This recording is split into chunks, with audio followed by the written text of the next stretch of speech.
comes in, when your King David comes in, tell him that let my sister come in with the cakes so that I can have the cakes from her hand.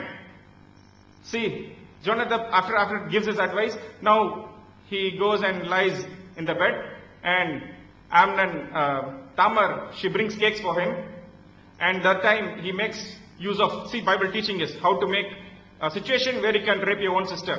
She comes in, and then he says that, get everyone out of here, meaning he wants to have that sex with her, so he asks everyone to go out, and he says that, oh my sister, come and lie in bed with me. Imagine the brother asking his sister, come and lie with me, and he's trying to rape her. That time, Tamar, she's telling, yes, such a thing cannot happen in Israel, as if Israel is a very so pure country that this.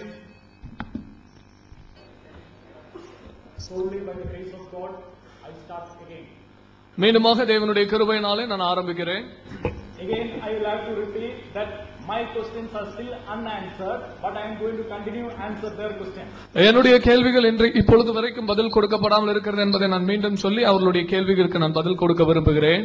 Our friends from TNTJ has raised the issue in 2 Samuel 13:5 and then said there is an incest happening here. 2 Samuel 13வது அதிகாரத்தின் 5வது வசனத்திலே ஒரு சம்பவத்தை குறிப்பிட்டு இப்படியாய் ஒரு சம்பவம் இங்கு நடக்கிறது என்று சொன்னார்கள். Yes, Bible has reported it. Does it mean that Bible has approved it? அப்படிப்பட்டதான ஒரு சம்பவத்தை பைபிள் அந்த இடத்துல குறிப்பிட்டிருந்தாலும் அதை பைபிள் அங்கீகரிக்கிறது என்பது அர்த்தமாகுமா? In Leviticus chapter 18, Bible completely prohibits it. லேவியராகமம் 18வது அதிகாரத்தில் அப்படிப்பட்டதான எல்லா உறவுகளையும் வேதம் திட்டவட்டமாக மறுக்கிறது. In Deuteronomy chapter 27, Bible pronounces curse upon such people. அப்படிப்பட்டவர்கள் மேல் உபாகமம் 27வது அதிகாரத்திலே வேதாகமத்திலே சாபம் கூறப்பட்டிருக்கிறது. That is why in 2 Samuel same book, 2 Samuel chapter 13 verse 21, it says when the King David heard all of this, he was furious.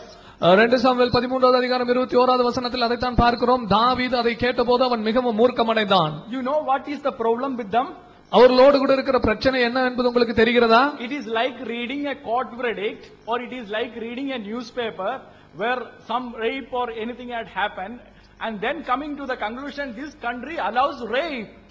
இது ஒரு செய்தித்தாளிலே கற்பழிக்கப்பட்டதான ஒரு சம்பவத்தை படித்துவிட்டு அந்த தேசமே கற்பழிப்பை அனுமதிக்கிறது என்று சொல்லி ஒரு முடிவோடு கூட வருகிறதை போல காணப்படுகிறது. You read a court verdict, and rather than coming to the conclusion that court has punished it, you are saying, see, court is describing all these kind of things before, because they are describing, they are approving. This is nonsense. கையங்களமா பிடிக்கப்பட்ட ஒரு சம்பவத்தில் இருக்கிற வர்ணனை வாசித்து விட்டு அப்படிப்பட்ட சம்பவம் இருக்கிறதுனாலே அந்த பகுதியோ அந்த தேசமோ அவர்களும் அதை அங்கீகரிக்கிறார்கள் என்று சொல்லுவது முட்டாள்தனமான ஒன்று. Now what you will have to show is that the Bible has approved it. நீங்கள் எதை காட்டி கொடுக்க வேண்டும்? வேதாகமம் இதை அங்கீகரிக்கிறதா என்பதை தான் நீங்கள் காட்டி கொடுக்க வேண்டும். I will give an example for them to understand it better. அவர்கள் அதை சிறந்த முறையிலே புரிந்து கொள்வதற்கு நான் ஒரு உதாரணத்தை கொடுக்க விரும்புகிறேன். For example, உதாரணமாக, does Quran allow rape or not? குர்ஆன் கற்பழிப்பை அனுமதிக்கிறதா இல்லையா? Quran allows rape of slaves. அடிமை பெண்களை கற்பழிக்கும்படி குர்ஆன் அனுமதிக்கிறது. Surah chapter 23 verse 5 and 6. சூரா 23வது அதிகாரத்தின் 5-6 வசனங்கள். It is not describing that somebody raped somebody. Quran is allowing that you can have sex with slaves. அங்கே யாரோ ஒருத்தர் கற்பழித்தார் என்று சொல்லி வர்ணனை அல்ல, ஆனால் குர்ஆன் நீங்கள் அடிமை பெண்களை கற்பழிக்கலாம் என்று கொடுக்கிற அனுமதியை பார்க்கிறோம். If they challenge it, if they have courage to challenge that, I will give another 10-15 references to prove that. அதற்கு அவர்கள் சவால் கொடுக்க அவர்களுக்கு தைரியம் இருந்தால் நான் இன்னும் 10-15 வசனங்களை அவர்களுக்கு இன்னும் ஆதாரமாக கொடுக்க முடியும். See, they can allow rape, they can actually, their law can permit rape of slaves, but in Bible it cannot be even reported. அவர்களுடைய சட்டத்தின்படி அவர்கள் ஒரு அடிமையை கற்பழிப்பதற்கு அவர்கள் சட்டம் அனுமதிக்கலாம், ஆனால் அவர்கள் கருத்துப்படி வேதாகமத்திலே அப்படி நடந்த சம்பவங்களை கூட எழுதி இருக்க கூடாது. Is there any sense in what they are saying? அவர்கள் சொல்லுவதில் ஏதாவது அர்த்தம் இருக்கிறதா?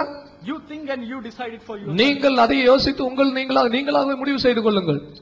Now again, our friends have taken 2 Samuel 21:8. நம்முடைய நண்பர்கள் 2 சாமுவேல் 21வது அதிகாரத்தின் 8வது வசனத்தை எடுத்துக்கொண்டார்கள். First they have highlighted one issue which says sons of Michal. அவர்கள் மீண்டுமாக மீகாலின் பிள்ளைகள் என்று சொன்னார்கள். Then they have quoted some translations. அவர்கள் சில மொழிபெயர்ப்புகளை கொண்டு வந்தார்கள். Then they also raised, is the Tamil Bible wrong just because one translation translates differently? ஒரு மொழிபெயர்ப்பு இன்னொரு மொழிபெயர்ப்பிலிருந்து வேறுபட்டு இருக்கிறதுனாலே உங்களுடைய தமிழ் மொழியாய்க்கும் தவறு என்று நீங்கள் சொல்ல முடியும் என்று கேட்டார்கள். Let me take all of this one by one. இந்த ஒவ்வொரு காரியத்தையும் நான் ஒன்றன் பின் ஒன்றாக எடுத்துக்கொள்ள விரும்புகிறேன்.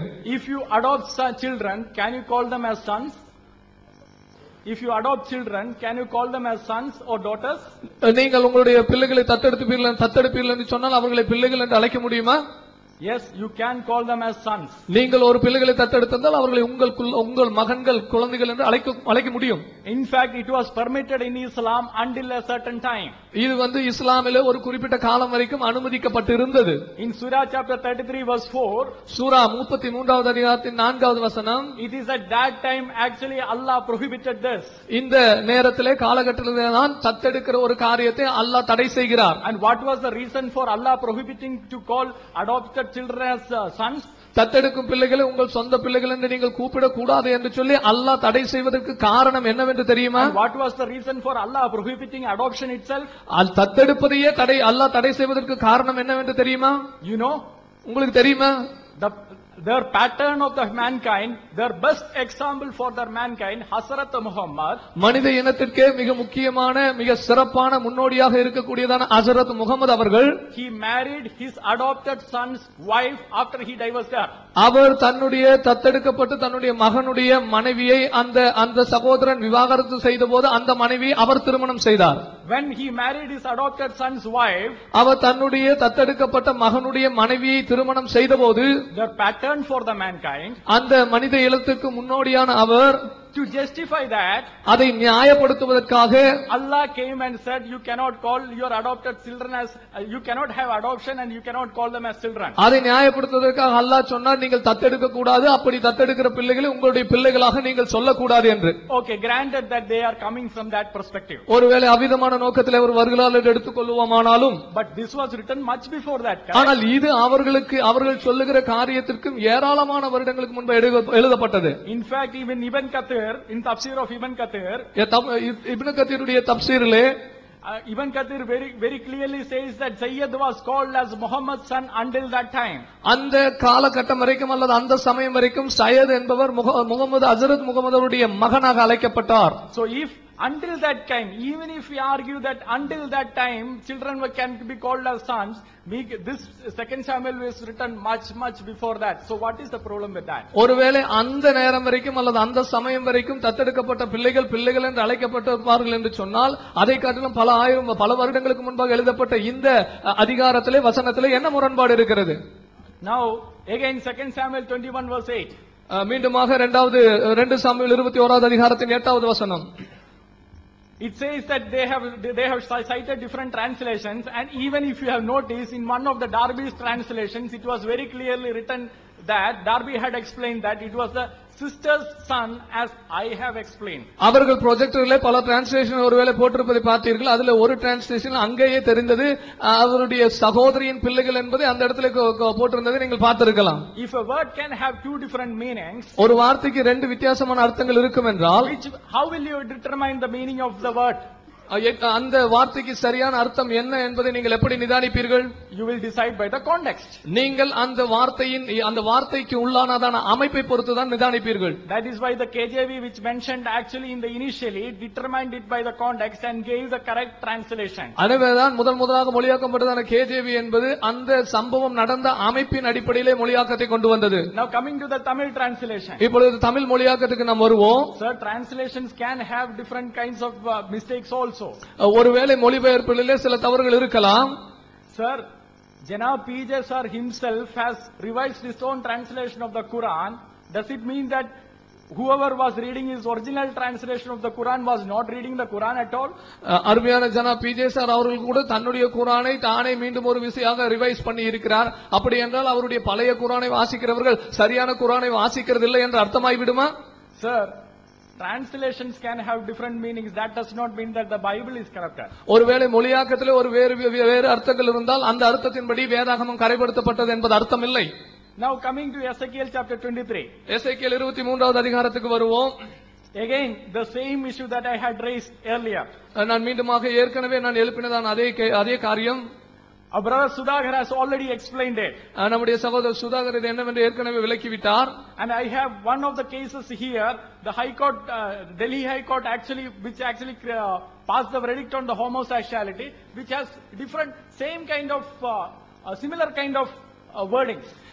டெல்லி ஹைகோர்ட் ஹோமோசெக்சுவல் மீதான ஒரு நியாய தீர்ப்பை வெளியிட்ட போது இப்படிப்பட்டதான வார்த்தைக்கு ஒத்த வார்த்தைகளை அந்த டெல்லி ஹைகோர்ட்டில் உபயோகப்படுத்தப்பட்ட காரியத்தை அதற்கான ஆதாரத்தை வைத்திருக்கிறோம். In fact, you can find those kind of wordings in many verdicts, not just in this verdict, many verdicts. இப்படிப்பட்ட தீர்ப்பில் அல்ல, எல்லா அநேக தீர்ப்புகளிலும் கூட அந்த வார்த்தைகளுக்கு ஒத்த வார்த்தைகளை நீங்கள் காணலாம்.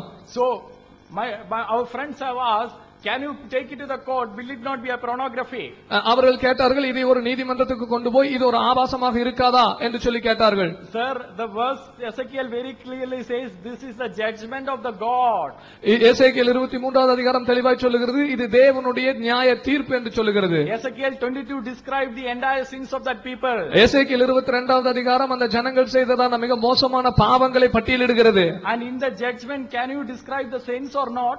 இந்த தீர்ப்பிலே அவர்கள் செய்ததான பாவங்களை குறித்து நீங்கள் விவரிக்க கூடாதா அல்லது விவரிக்கலாமா அல்லது கூடாதா? Sir, in every court of law you can describe the sins in the verdict and then you come to the conclusion. ஒவ்வொரு நீதிமன்றத்திலும் கூட நீங்கள் தீர்ப்பு கொடுப்பதற்கு முன்பதாக அந்த பாவம் செய்யப்பட்ட விதத்தை வர்ணித்து அதன் பின்பதாக அதற்கு தீர்ப்பு கொடுப்பது வழக்கமாக இருக்குது. Now if you are saying that this kind of words cannot be should not be used by in the God's word at all, இவ்விதமான வார்த்தைகள் இறை வேதத்திலே உபயோகப்படுத்தவே படக்கூடாது என்று நீங்கள் சொல்லுவீர்களானால், what kind of standard is that, sir? அப்படி என்றால் அதனுடைய நிலைப்பாடுதான் என்ன? In Surah chapter 75 verse 37, சூரா 75வது அதிகாரத்தின் 37வது வசனம் சொல்லுகிறது, had it not been, it says actually they uses the word sperm. அந்த இடத்துல ஸ்பெர்ம் அல்லது விந்து என்கிறதான பதத்தை குறிப்பிட்டிருக்கிறது. Sir, why is Allah using this word? அல்லாஹ் ஏன் இப்படிப்பட்ட வார்த்தையை ஸ்பெர்ம் அல்லது விந்து என்கிறதான வார்த்தை அர்த்தத்தில் ஏன் குறிப்பிடுகிறார்? Now listen carefully. I am not saying that Quran is not the God's word because of this. That is not my standard at all. You will hear my standards in the next week. இந்த கருத்தின் அடிப்படையிலே குர்ஆன் இறைவனுடைய வேதம் இல்லை என்பதை நான் சொல்ல வரவில்லை. என்னுடைய நிலைப்பாடு என்ன என்பதை நீங்கள் அடுத்த வாரத்திலே கேட்கலாம். Again, the brother has brought the issue of Torah. தோராவை பற்றிதான இஷ்யூவை அருமையான சகோதரர் கொண்டு வந்தார். I have cited references after references to show that the Islamic authorities accepted the Torah and the Injil that was with the Christians and the Jews at that time as the Torah and the Injil. நான் ஒவ்வொரு வசனங்களுக்கு பின்பாக ஒவ்வொரு வசனங்கள் சொல்லுவதற்கு காரணம் என்னவென்றால் அந்த காலத்திலே இருந்ததான கிறிஸ்தவர்களிடத்திலே தோராவும் இஞ்சிலும் இருந்தது என்பதை இஸ்லாமிய ஆதாரங்கள் திட்டவட்டமாக ஏற்றுக்கொண்டது என்பதை வெளிச்சமிட்டு காட்டுவதற்கு தான் அதை சொன்னேன். The only reason that the friends could try to cite was, அவர்கள் குறிப்பிடுவதற்கு முயற்சி செய்த காரியம் என்னவென்றால், they said prophecies of Muhammad are mentioned in that Quran says that the prophecies of Muhammad are mentioned in that, but the Quran does not, we cannot find that prophecies in the Torah now. அவர்கள் அதுக்கு மறுப்பு தெரிவிப்பதற்கு கொண்டு வந்த காரியம் என்னவென்றால், குர்ஆனிலே ஹஜ்ரத் முகமதுவை பற்றிதான தீர்க்க தரிசனங்கள் தோராவிலே இருக்கிறது என்று சொல்லப்பட்டிருக்கிறது. அப்படியானால் உங்கள் தோராவிலே ஹஜ்ரத் முகமதை பற்றிதான தீர்க்க தரிசனம் இல்லை, எனவே நீங்கள் வைத்திருக்கிற தோரா அந்த தோரா இல்லை என்றுதான் அவர்கள் சொல்லுகிறார்கள். That would have been a problem for me only if I had accepted Quran as the God's word. அதை நான் குர்ஆன் இறைவனுடைய வேதம் என்று சொல்லி நான் ஏற்றுக்கொண்டால் தான் அது என்னுடைய பிரச்சனையாக இருக்கும். I have cited earlier that I don't accept Quran as God's word, but I am quoting it because it is the final authority for them. நான் குர்ஆனை இறைவனுடைய வேதம் என்று எனக்கு ஏற்றுக்கொள்வதில்லை. நான் அதிலே இருந்த ஆதாரங்களை குறிப்பிட்டு காட்டுவதற்கு நோக்கம் என்னவென்றால் அதுதான் அவர்களுடைய முழு அதிகாரமாக அவர்கள் ஏற்றுக்கொள்கிறார்கள். If Quran says the Bible is the God's word, குர்ஆன் இறைவனுடைய பைபிள் இறைவனுடைய வார்த்தை என்று சொல்லும்போது and wrongly gives a reference, அதுக்கு ஒருவேளை தவறான அர்த்தத்தையும் கொடுத்தால், is the problem with the Quran or is the problem with the Bible? அது குர்ஆனில் இருக்கிற தவறா அல்லது பைபிளில் இருக்கிற தவறா? The problem is with the Quran. பிரச்சனை குர்ஆனிலே இருக்கிறது. Sir, get the logics correct, sir. அந்த நீங்கள் முதலாவது உங்களுக்கு வைத்திருக்கிறதான திட்டத்தை அல்லது நியாயத்தை சரியாய் கொண்டு வாருங்கள். Whenever we are raising the issue of the logic, they seems to be disturbed about that. நாங்கள் நியாயத்தின் அடிப்படையில் தான காரியங்களை எழுப்பும்போது அவர்கள் அதிலே அவர்கள் பாதிக்கப்படுவதை போல காணப்படுகிறார்கள். But in such kind of debates we have to go by the logic only. இப்படிப்பட்டதான விவாதங்களிலே நாம் நியாயத்தின் அடிப்படையில் தான் கடந்து போக முடியும். நண்பர்களே, நம்ம மறுபடியும் பாயிண்ட்டுக்கு வருவோம். அவங்களோட பாயிண்ட் ஆஃப் வியூலயே நம்ம கொஞ்சம் பார்க்கணும்னு ஆசைப்படுறோம். ஏன்னா நம்ம அந்த பாயிண்ட சொல்லக்கூடாது நம்ம ஆசைப்பட்டோம், ஆனா அவங்க சொன்னா தான் புரியும் எங்களுக்கு அப்படின்ற மாதிரி ஆசைப்படுறாங்க. அப்ப நம்ம சொல்லி தான் காமிக்கணும். So friends, we have to come to the point. Actually, we don't want to mention those words, but they say only if you mention, we can understand. So we will mention that. மௌலவி PJ அவர்கள் வந்து ஒரு விளக்கத்தை கொடுத்தாங்க. ஆனா இது ஹதீஸுடைய விளக்கம். ஹதீஸ்ல என்ன இருக்கோ அதை அப்படியே படிச்சா தெரிஞ்சு போயிடும் என்ன மேட்டர் அப்படிங்கறது. பாருங்க, ஒரு நாள் பால் பாத்திரங்களில் மோர் கடைந்து வெண்ணெய் எடுக்கப்படும் வசந்த கால அதிகாலை நேரம் என் கணவர் அபுசர்வு வெளியே சென்றார். வழியில் ஒரு பெண்ணை சந்தித்தார். அவர்களுடன் சிறுத்தைகள் போன்ற அவர்களுடைய 2 குழந்தைகள் இருந்தன. அந்த குழந்தைகள் அவரது இடுப்புக்கு கீழே மடியில் இருந்தது. இது மடியில 2 மாதுளம்பழத்தை கட்டி இடுப்புல கட்டி இருந்தா அப்படின்னாங்க. இடுப்புல கட்டலைங்க, இடுப்புல இருந்தது என்னன்னு பார்த்தா 2 குழந்தைகள். அதைத்தான் அங்க போட்டிருக்கு. 2 மாதுளங்கனிகளை தொட்டு விளையாடி கொண்டிருந்தனர். இடுப்புல இருந்த குழந்தைகள் மாதுளங்கனிகளை தொட்டு விளையாடி கொண்டிருந்தனர். என்ன மாதுளங்கனி? So this was a hadith actually we quoted in the morning, and அதை பார்த்த உடனே அவளுடைய கட்டளையை மனதை பரிதி கொடுத்தவர் மனைவி விவாகரத்து செய்துவிட்டு அவளை அந்த பெண்ணை திருமணம் செய்து கொண்டுதான் அந்த ஹதீஸ் அப்படியே தொடர்கிறது. Actually, when we said it in the morning, actually our previous hour said that the pomegranate actually which was tied in that heap. But here, what is that heap? That is not the pomegranate. The 2 children were in the heap, and they were touching that pomegranate. So what is that pomegranate? You can understand. And by seeing that, by looking that prettiness of that woman, that man actually gave his heart, and then he divorced his wife and married that woman.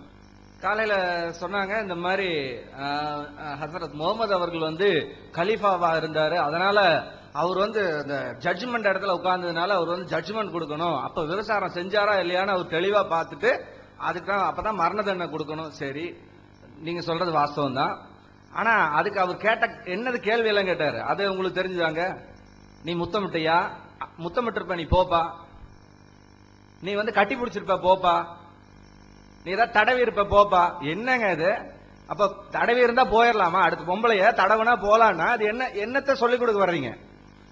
அப்போ in the morning actually we were saying that actually Hazrat Muhammad was a political leader there, so before giving verdict for whatever he has done, so he was thoroughly asking. So what was the question he was asking? Whether you kissed her, whether you hugged her, whether you rubbed her. That what do you mean by that? Rubbing and kissing and hugging, what do you mean by that? If you kiss or if you rub somebody else, you just leave her to go or what? ஒரு துணி கடைக்கு துணி எடுக்க போறான். 2 துணி 1 metre துணி கடைனா 1 அடி scale எடுத்து இதுதான் 1 மீட்டர் அப்படின்னா ஒத்துக்குவோமா? அது மாதிரிதான் இருக்கு. அதாவது நீ உங்க புக்ல பார்த்தா அதெல்லாம் ஆபாசம், எங்க புக்ல இதெல்லாம் வந்து நாங்க வச்சுக்கோங்க. முத்தம் கொடுத்துக்கோ, தடவிக்கோ, இதெல்லாம் வந்து அலவுடு. இது வந்து செய்யலாம் அப்படிங்கிற அப்ரூவ்டோட இருக்குது. ஆனா நீங்க இப்ப பைபிள்ல படிச்சு ஏதாவது செய்யலாம்னு சொன்ன காரியங்கள் எதுவுமே கிடையாது. நீங்க இப்ப ஹஜ்ரத் முகமது அவர்கள் என்ன சொல்றாங்க? ஏதாவது ஏப்பா முத்தம் கொடுத்தியா 2 அடி கொடுப்பா அப்படின்னு சொல்லல. இல்ல அந்த பிள்ளைய தடவனையா 2 அடி கொடுப்பான்னு சொல்லல. காலையிலிருந்து நடந்து வருகிற வாதத்தை கவனித்திருப்பீர்கள். பைபிளில் இருக்கக்கூடிய அருவருக்கத்தக்க ஆபாசமான, கேட்கவும் பேசவும் நாவும் காதும் கூசக்கூடிய செய்திகளை நம்ம எடுத்து சொன்னா அதுக்கு அவங்க சொல்ற ஒரே பதில் என்ன தெரியுமா? அது செய்தியா இருக்கிறது அங்கீகரிக்கிறோமா? செய்தி இருந்தா அது தப்பா? அது செய்யுங்கன்னு சொல்லியிருக்கிறோமா அப்படிங்கிறாங்க. அதாவது ஒரு புலி புலிமை எடுத்து ஆரம்பத்தில இருந்து A to Z டம்புட்டையும் எடுத்து கடைசி படுக்கறை காட்சி வரைக்கும் காட்டிவிட்டு இதுல வந்து நாங்க அங்கீகரிக்க செஞ்ச இதெல்லாம் தவறு. கடைசியில் ஒரு ஸ்லைடு 1 மணி நேரம் புலி புலிமை எடுத்து முடிச்சுட்டு கடைசி ஒரு ஸ்லைடு என்ன போடணும்? இதெல்லாம் செய்யக்கூடாது, தவறு அப்படின்னு ஒருத்தன் சொல்லிட்டான்னு செய்யறான். நாங்கள் அங்கீகரித்தோமா? அதுதான் தவறு என்று சொல்லிவிட்டோமே. இது ஏன் சொல்லணும்? கேள்வி என்னன்னு விளங்கல அவங்களுக்கு. ஒரு வேதத்துல போய்கிட்டு அவன் அவளோடு படித்தால் அவனுடைய சாமான இவ்வளவு பெருசா இருந்தது, விந்து இவ்வளவுக்கு இருந்தது என்றெல்லாம் சொல்வது கடவுளுடைய தான். நம்ம கேட்டா அது சரின்னு சொன்னோமா? சரின்னு சொல்லாட்டி இதெல்லாம் சொல்லலாம் நீங்க ஒத்துக்கிறீங்களா? இது மாதிரி சர்ச்சைகள் நம்ம போதிக்க முடியுமா?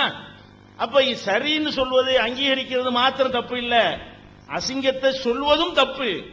அங்கீகரிக்கிறது 2வது தப்பே தவிர சொல்வது மட்டும் சரியாயிருமா? 1 மணி நேரம் அசிங்கமா கண்ணா பின்னாண்டு வாயில வந்தா பேசிவிட்டு இதை நான் ஏற்றுக்கொள்ளவில்லை அப்படின்னா சரின்னு ஒத்துக்குருவீங்களா? நீ ஏன் இதை பேசினு இது கூட சிந்திக்க மாட்டீர்களா? நாங்க என்ன கேட்கிறோம்? நாங்க அங்கீகரித்தோமா அங்கீகரிக்காமல் சொன்னாலும் தப்பு தான்.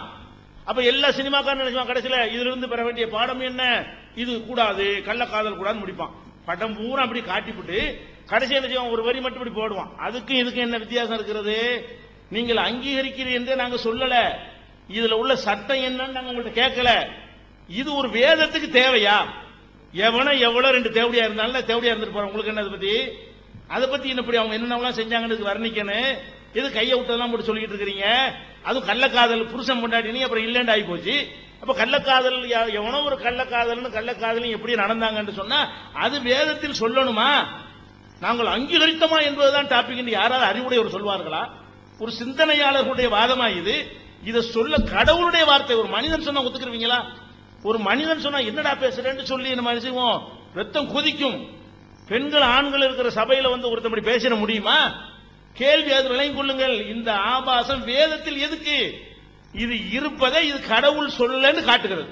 அவனுடைய சாமான்ல 200 சாமான நுனியை வெட்டிக்கிட்டு வான்னு சொல்லி இது கடவுள் வேதத்தில் இருக்குமான்னு கேட்டோம். இது வெட்டவா சொன்னா வெட்ட சொல்லி தான் இருக்குது. அப்ப என்ன பேசுறீங்க நீங்க? இந்த இது வேதத்தில் இருக்கலாம், அதை யோசிங்க. இது அறிவுரையா? இது போதனையா? விபச்சாரம் செய்யாத விபச்சாரம் செய்யாதுன்னு சொல்லிட்டு போங்க. அதை விட்டுட்டு அவங்க என்னென்னலாம் செஞ்சாங்கன்னு 1 மணி நேரம் வர்ணிச்சு விட்டு ஆகவே தண்டித்தேன் பின்ன என்ன அர்த்தம்? இது ஒரு ஆர்குமெண்ட்ல நிக்காது. உங்க மக்களை நீங்க திருப்திப்படுத்த பாக்குறீங்க. இது சிந்தனையாளர்கள் பார்த்தாங்க நினைச்சுவாங்க என்ன இவ்வளவு மோசமா இருக்கிறாங்க, ஒரு அசிங்கத்தை கூட அசிங்கம் ஒத்துக்கிற மாட்டேங்கிறாங்க என்ற கருத்து தான் வருமே தவிர ஒரு காலத்துல இதை கொண்டு நிலைநாட்ட முடியாது. பைபிள் இறைவன் இல்லை என்பது அவ்வளவு தெளிவாக வந்துவிட்டது. அப்புறம் கேட்டா கற்பழிப்பு செய்தி பேப்பர்ல வருகிறது, உடனே அனுமதிக்கிறேன்னு எடுத்த முடியுமா? அப்படி சொல்லிட்டு போங்க, பேப்பர் மாதிரி உள்ளதுன்னு சொல்லிட்டு போங்க. ஏன் கேட்கிறோம்? பைபிள் வந்து ஒரு நியூஸ் பேப்பர் மாதிரி உள்ளது. கடவுள் வார்த்தை இல்லைன்னா நாங்க அதை பத்தி பேச போறோம். நியூஸ் பேப்பர்ல என்ன வேணாலும் வரும், செக்ஸ் புக்ல அதை விட கூடுதல் கூட வரும். கேள்வி என்ன? கர்த்தரின் வார்த்தை நம்மளை எல்லாம் புடம் போட்ட மக்களாக மாற்றுவதற்கு கடவுளுடைய அறிவுரை. அதுலயும் இதை போய் சொல்லிட்டு இருக்கிறாரு. அதுதானே கேள்வி. நீங்க பேப்பர்ல வரதை பார்த்து அப்படி எடுப்பீங்களா? பேப்பரை இறைவேதம்னு சொன்னா எடுப்போம். பேப்பர்காரன் பேப்பரை இறைவேதம்னு சொல்லல, கடவுள் வார்த்தைன்னு அவன் சொல்லல, ஏன் செய்தின்னு சொல்றான். இதுதான் கேள்வி. இதை நீங்க வித்தியாசம் விளங்கிக் கொள்ள வேண்டும். அடுத்து என்ன? அடிமை பெண்கள் பார்த்தீர்களா?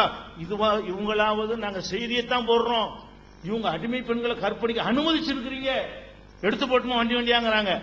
அடிமை பெண் விஷயத்தை நீங்கள் பேசுவதாக இருந்தால் எடுத்து போடுவோம். குரான்ல இருக்கிற விட கூடுதலாக பைபிள்ல அனுமதிக்கப்பட்டிருக்கிறது. அதுக்கு என்ன சொல்ல வர்றீங்க? அடிமை பெண் விஷயம் வந்து 2 பேரும் பதில் சொல்ல வேண்டிய விஷயம். அது ஏன் அது ஏற்பட்டது, அந்த காலத்தில் ஏற்பட்டதுங்கிறது பைபிள் என்ன சொல்லப்பட்டிருக்கிறது? அவன் எஜமான் அவனுக்கு ஒரு பெண்ணை விவாகம் செய்து கொடுத்தும் அவள் அவனுக்கு ஆண் பிள்ளைகளால் பெண்களால் பெற்று இருந்தால் அந்த பெண்ணும் அவள் பிள்ளைகளும் எஜமானை சேர கடவர்கள் அப்படின்னு சொல்லிட்டு என்ன செய்யறது? அவளோட என்ன வேணாலும் செய்து கொள்ளலாம் என்று வந்து யாத்திராகமத்தில் 21:1-8 நிறைய இருக்குது, வரிசையா இருக்கு. அடிமைகள்கிட்ட சேருவது சம்பந்தமான விஷயங்களும் பட்டியல் அதிகமாக இருக்கிறது. நீங்க எத்தனை குரான் வசனம் காட்டுவீங்களோ அதோட அதிகமா பைபிள் என்ன இருக்கு, இந்த சமாச்சாரம் இருக்குது. அடிமைகள் விஷயம் ஏங்கிறது 2 பேரும் சேர்ந்து பதில் சொல்ல வேண்டிய ஒரு விஷயம். 2 மதத்திலே கடவுளை பத்தி சொல்லப்பட்டிருக்குன்னா நீங்க கடவுளை சொல்றேன்னு கேட்க கூடாது. 2லயும் உள்ளது. உங்கள்ட்ட இல்லைன்னு சொன்னா அதை பத்தி பேசணும், அது தனியா வச்சுக்கிறது. நீங்க அடிமைகளை பத்தி பேசும்போது வாங்க. அடுத்து என்னன்னு கேட்டா தத்தெடுக்கிறது வர்றாங்க. தத்தெடுக்கிறது தப்பா? அவ பெத்த பிள்ளைய வந்து வளர்த்த பிள்ளை அதான் கேள்வி. ஏன்பா பெத்த பிள்ளைன்னு எழுதி வச்சுக்கிறியன்னு கேட்கிறோம். நீ தத்து பிள்ளைய வளர்ப்பு பிள்ளைன்னு சொல்லிட்டு போ, தத்து பிள்ளைன்னு சொல்லிட்டு போ, அது உன்னுடைய விருப்பம், நாங்க அதை தலையிட மாட்டோம். கேள்வி என்ன? சாவுற வரைக்கும் அவளுக்கு பிள்ளை இல்ல, 5 பிள்ளை பெத்தா, இது ஏன் முரண்? நீங்க என்ன செய்றீங்க? அது வளர்ப்பு பிள்ளைங்கிறீங்க. நாங்க என்ன சொல்றோம்? அவனுக்கு பெத்தால் இருக்கு உங்க பைபிள்ல, நாங்க கண்டுபிடிச்சது இல்ல, உங்க பைபிள்ல தான் இருக்குது. இதுதான் கேள்வியே தவிர தத்துன்னு சொல்லலாமா வளர்ப்புன்னு கேள்வி அது இல்ல. நீங்க தத்துன்னு சொல்லிட்டு போங்க, வளர்ப்புன்னு சொல்லிட்டு போங்க, அதான் கேள்வி. தத்து பிள்ளை என்று சொல்வது பெரிய தப்பு செய்து விட்டார்கள், அப்படியே நாங்க கேட்டோம். ஏன் முரண்பட்டீங்க? ஒரு அதிகாரத்தில் 2 சாமுவேல்ல 1லயே தான் 2 வருகிறது, அடுத்தடுத்து வருகிறது. அப்ப அதுதான் கேள்வி என்பதை வைத்துக் கொள்ள வேண்டும். அடுத்து என்ன சொல்றாங்க? ஜட்ஜ்மெண்ட் கோர்ட்ல ஏதோ ஒரு கேஸ் வரும்போது ஜட்ஜ்மெண்ட்ல இதை விட அசிங்கமாவெல்லாம் சொன்னார்கள், எங்கள்ட்ட ஆதாரம் இருக்கிறது. அது ஆதாரம் இருக்கான்னு எங்களுக்கு தேவையில்லை, இருந்தாலும் பெரிய பிரச்சனை இல்லை, வேதம் கிடையாது. ஜட்ஜ்மெண்ட்ல சொன்னான்னு சொன்னா விசாரிச்சா சொல்லித்தான் இருப்பாங்க. அது நான் காலையில சொல்லியும் விட்டேன், அது ஒன்றும் தப்பு கிடையாது. அது மாதிரி ஜட்ஜ்மெண்ட் போங்க. இது எதுக்குங்க வந்து இந்த 2 சகோதரியோட சேர்ந்தது, கள்ளத்தனமா சேர்ந்தது, அப்படி இதெல்லாம் எதுக்கு அது சொல்றீங்க கேள்வி. அதுக்கு இது உதாரணம் என்ன செய்யாது, பொருந்தாது. அடுத்து என்ன செய்யறாங்க? வளர்ப்பு மகனுக்கு பெரிய, அதாவது வளர்ப்பு மகனுடைய மனைவியை விவாகரத்து செய்த மனைவியை கல்யாணம் செய்தவர்களுக்கா செஞ்சாங்க. அது எங்க மார்க்கத்தில் எல்லாருக்கும் அனுமதி இருக்குத. வளர்ப்பு மகன் ஒருத்தன் வளர்த்தான்னு சொன்னா அது மகனாக மாட்டான், அவன் முன்னாடியே விவாகரத்து பண்ணிட்டால் அது மருமக அந்தஸ்துல வரமாட்டால் எங்க மார்க்கத்தின் சட்டம், எல்லாருக்கும் உள்ள சட்டம் அது. அது சரி, இதெல்லாம் வைத்துக்கொண்டு பைபிள் இறைவேதம் இப்படி ஆகும். பைபிள் இறைவேதம் என்றால் நீ என்ன செய்யணும்? குரான்ல இருந்தா காட்டலாம். சரி, குரானுக்கு முந்தி 600 வருஷமா இருந்தவங்க எப்படி பைபிள் இறைவேதம் நம்புவீங்க? குரானை கொண்டுதான் நிரூபிக்கணும் நீங்க இருக்கிறீங்களா? அப்ப பைபிள் இறைவேதம்னா பைபிள்ல இருந்து நீங்க நிரூபிக்க வேண்டும். பைபிள் இறைவேதம் என்பது அதனுடைய தன்மைகளையும் அதனுடைய தத்துவங்களையும் சொல்லி, பாத்தீங்களா மனுஷன் வார்த்தையில் இப்படி இருக்குமா, கடவுள் வார்த்தை இப்படி அழகா இருக்கு பாத்தீங்களா, இது மாதிரி அப்படியான ஒரு அடிப்படையில் தான் அது நிரூபிக்கணுமே தவிர, அதை விட்டு குரான்ல அதை பத்தி சொல்லப்பட்டிருக்கு யாரு இல்லைன்னா, குரான்ல தௌராத்தை பத்தி சொல்லி இருக்குதே, இஞ்சில பத்தி சொல்லி இருக்குதே. அப்ப குரான்ல உள்ளது ஏத்துக்கலாம் நம்ம கேட்டா அது உங்க பிரச்சனை. அப்ப ஏன் ஆதாரத்தை வைக்கிறீங்க? நம்ம கேள்வி என்ன என்று கேட்டால், குரானை வைத்துத்தான் உங்க பைபிளை நிலைநாட்டணும்னு உங்க நிலையாக இருக்குமையானால் அதுலயாவது ஒழுங்கா நில்லுங்க. குரான் சொல்ற மாதிரி நீங்க வச்சுக்கிற பைபிள் இல்ல. குரான் என்ன மாதிரி தௌராத்தை பற்றி சொல்கிறதோ அதுக்கு நேர் மாற்றமா அவ்வளவு விஷயம் எழுதி வச்சுக்கிறீங்க. குரான் இஞ்சிலை பற்றி என்ன சொல்கிறதோ அதுக்கு நேர் மாற்றமா எல்லாத்தையும் எழுதி வைத்திருக்கிறீர்கள். இதுதான் அதுல உள்ள கேள்வி என்பதை என்ன செய்யணும், புரிந்து கொள்ளணும். The other side gave a reference that all these obscene statements are there. They acknowledge that all these are present in the Bible, the so-called holy book, and they concluded saying that all these are reported in Bible, all these are not encouraged in the Bible. They should first understand our question. Whether it authorized these verses or not is the second issue. Now first our question is, can these verses occur in Bible? For example, if a person takes a porn movie and he shows everything, narrates everything, he has all close cameras, everything, in the finally, if he has a slide saying that all that what was shown in this movie is wrong, what do you think of the person? It's exactly the same way how you deal with Bible. You've been narrating the stories of prostitutes, narrating the genitals of donkeys. You are having n number of filthy, obscene words in Bible, and after telling everything, you plainly say that all these are there, but it is not authorized. That is the second question. But our first question still remains, why do you have all these in the so-called holy book? And can all these verses be preached in the church? We have never come across Christians preaching these things in the church. Apart from that, if you take Bible, it entirely describes about wars, illicit relationship.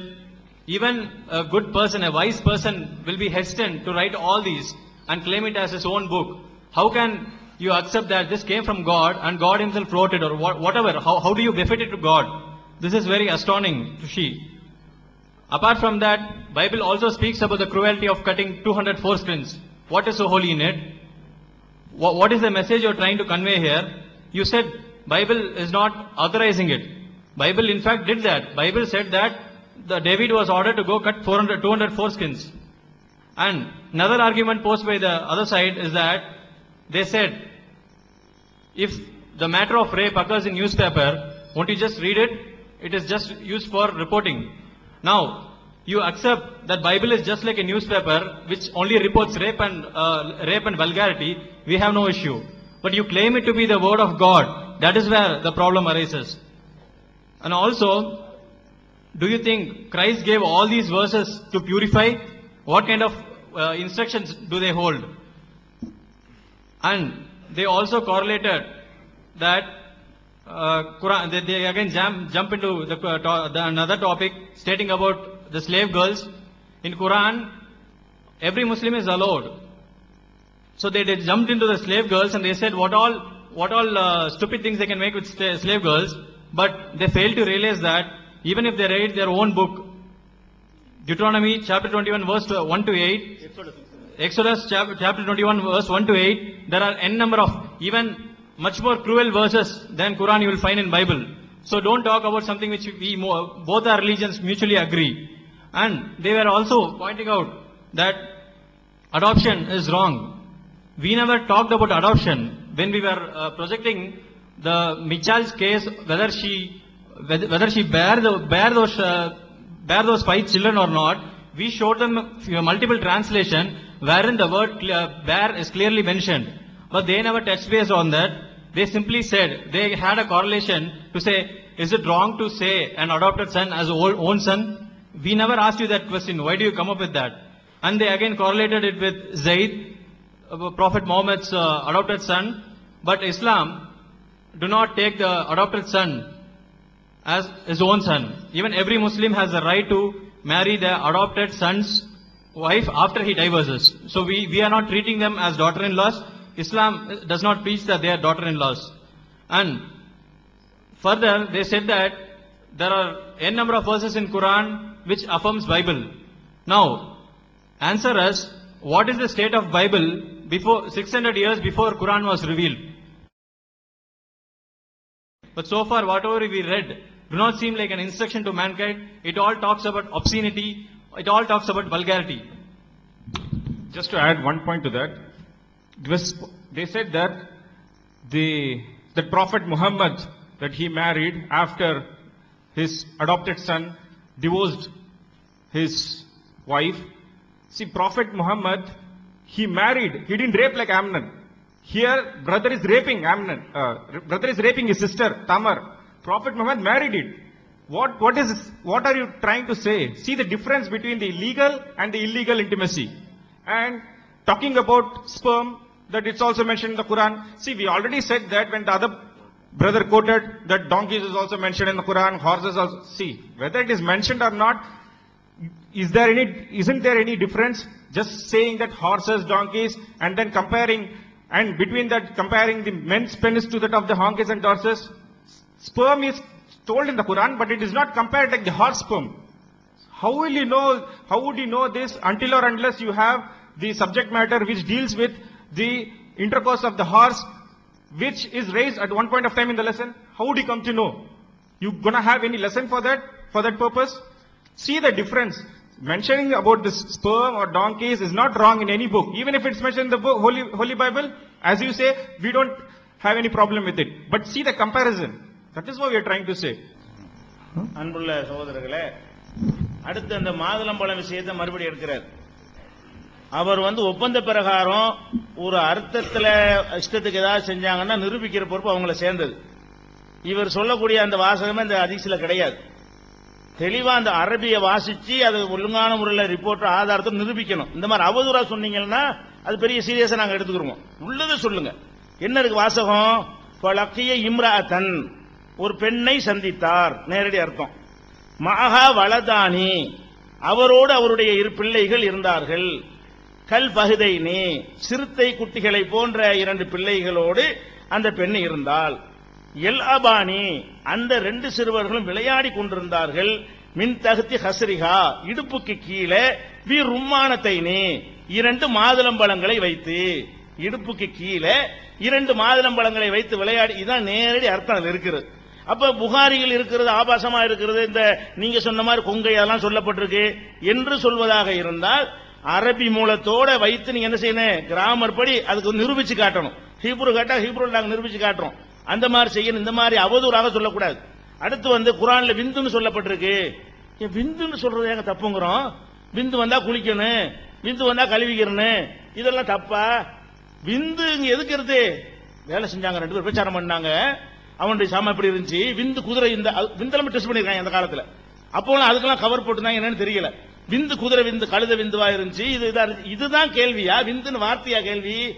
விந்துங்கிற வார்த்தை குரான்ல இருக்குதான். விந்துல இருந்து படைத்தோம்னு குரான்ல இருக்குது. ஆமா, விந்துல தான் கடவுள் படைச்சாரு. இது ஒரு ஆபாசமா? இது ஃபேக்ட், உண்மையே சொல்லப்பட்டிருக்குது. நீங்க என்ன சொல்றீங்க? ரெண்டு பேர் படுத்தாங்களா, அவன் அதுல விந்து வந்துச்சா, அந்த சாமம் அப்படி இருந்துச்சு, அதுல வந்த விந்து இப்படி இருந்துச்சு, ரெண்டும் கணக்கு பண்றீங்க. அது எங்க போய் எவன் போய் எடுத்தான், எப்படி பார்த்தான், அதை எப்ப குதிரை இதை பார்த்து எடுத்து ரெண்டையும் கம்பேர் பண்ணி சொன்னாலும் தெரியல. இது கடவுள் இதை சொல்வாரான்னு கேட்டா குரான்லயும் விந்து இருக்குங்கிறீங்க. என்ன வாதம் இது? Next they again drag quote the hadith. They should also read the Arabic text. If you read the Arabic text.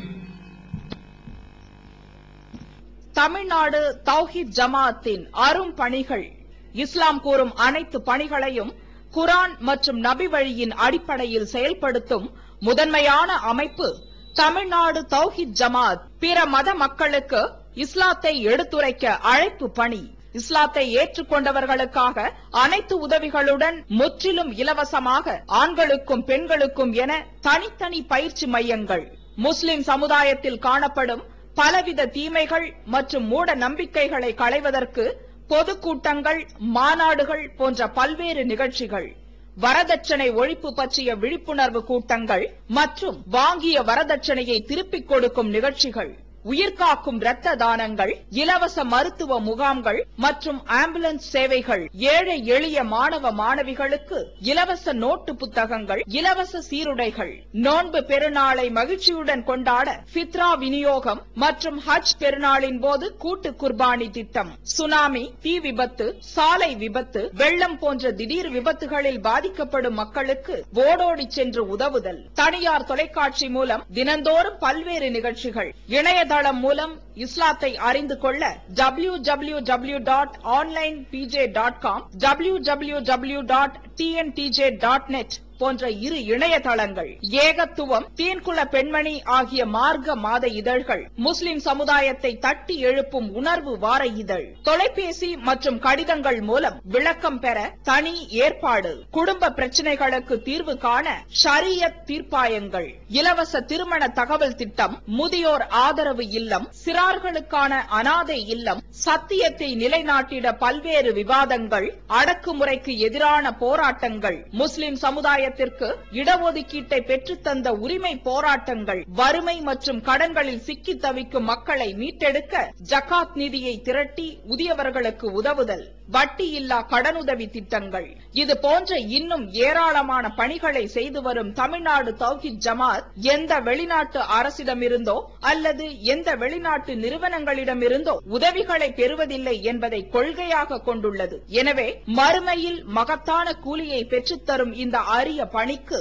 உங்களது ஜகாத் மற்றும் நன்கொடைகளை வாரி வழங்குவீர். உங்களது நன்கொடைகளை டிடியாகவோ செக்காகவோ மணி ஆர்டராகவோ அனுப்பலாம். டிடி அனுப்புபவர்கள் தமிழ்நாடு தௌஹீத் ஜமாத் வங்கி கணக்கு எண் 7882748827 இந்தியன் வங்கி மண்ணடி கிளை என்ற பெயரில் எடுத்து அனுப்ப வேண்டிய முகவரி தமிழ்நாடு தௌஹீத் ஜமாத் மாநில தலைமையகம் 30 அரண்மனைக்காரன் தெரு மண்ணடி சென்னை 1. போன் 044215215226.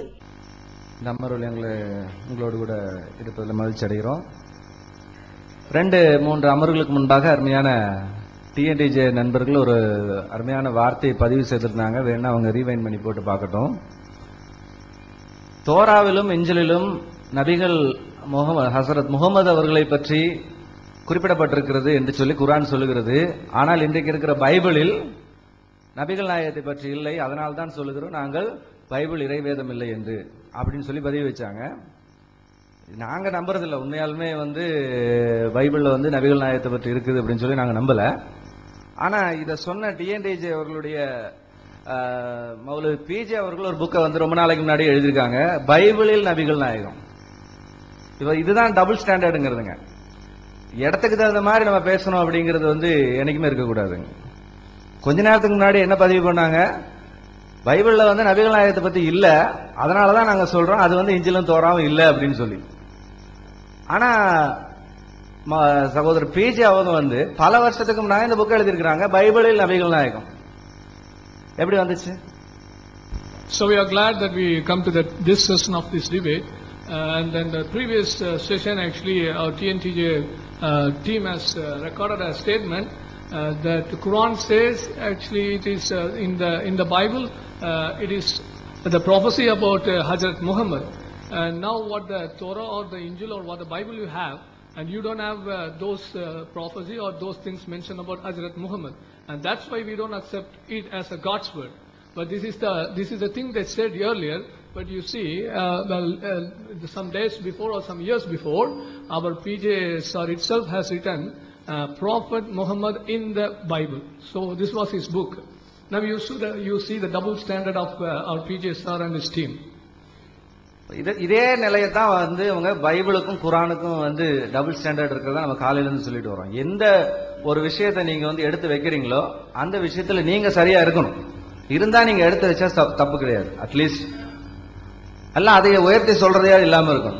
இப்ப நம்ம ஒரு ஹதீஸ் எடுத்து வச்சோம், பிஜே சார் அதை அரபியில படிச்சு சொல்லுங்க அப்படின்னாரு. ஆனா நம்ம என்ன சொல்றோம், தமிழ்லையும் அந்த ஹதீஸை நம்ம மொழிபெயர்க்கல, இங்கிலீஷ்லயும் நம்ம மொழிபெயர்க்கல. அது ரெண்டுமே அருமையான இஸ்லாமிய நண்பர்கள், இஸ்லாமிய சமுதாயத்தை சேர்ந்தவர்கள் தான் மொழிபெயர்த்திருக்காங்க. ரெண்டுக்குமே வந்து அந்த மீனிங் தான் கொடுத்துருக்காங்க.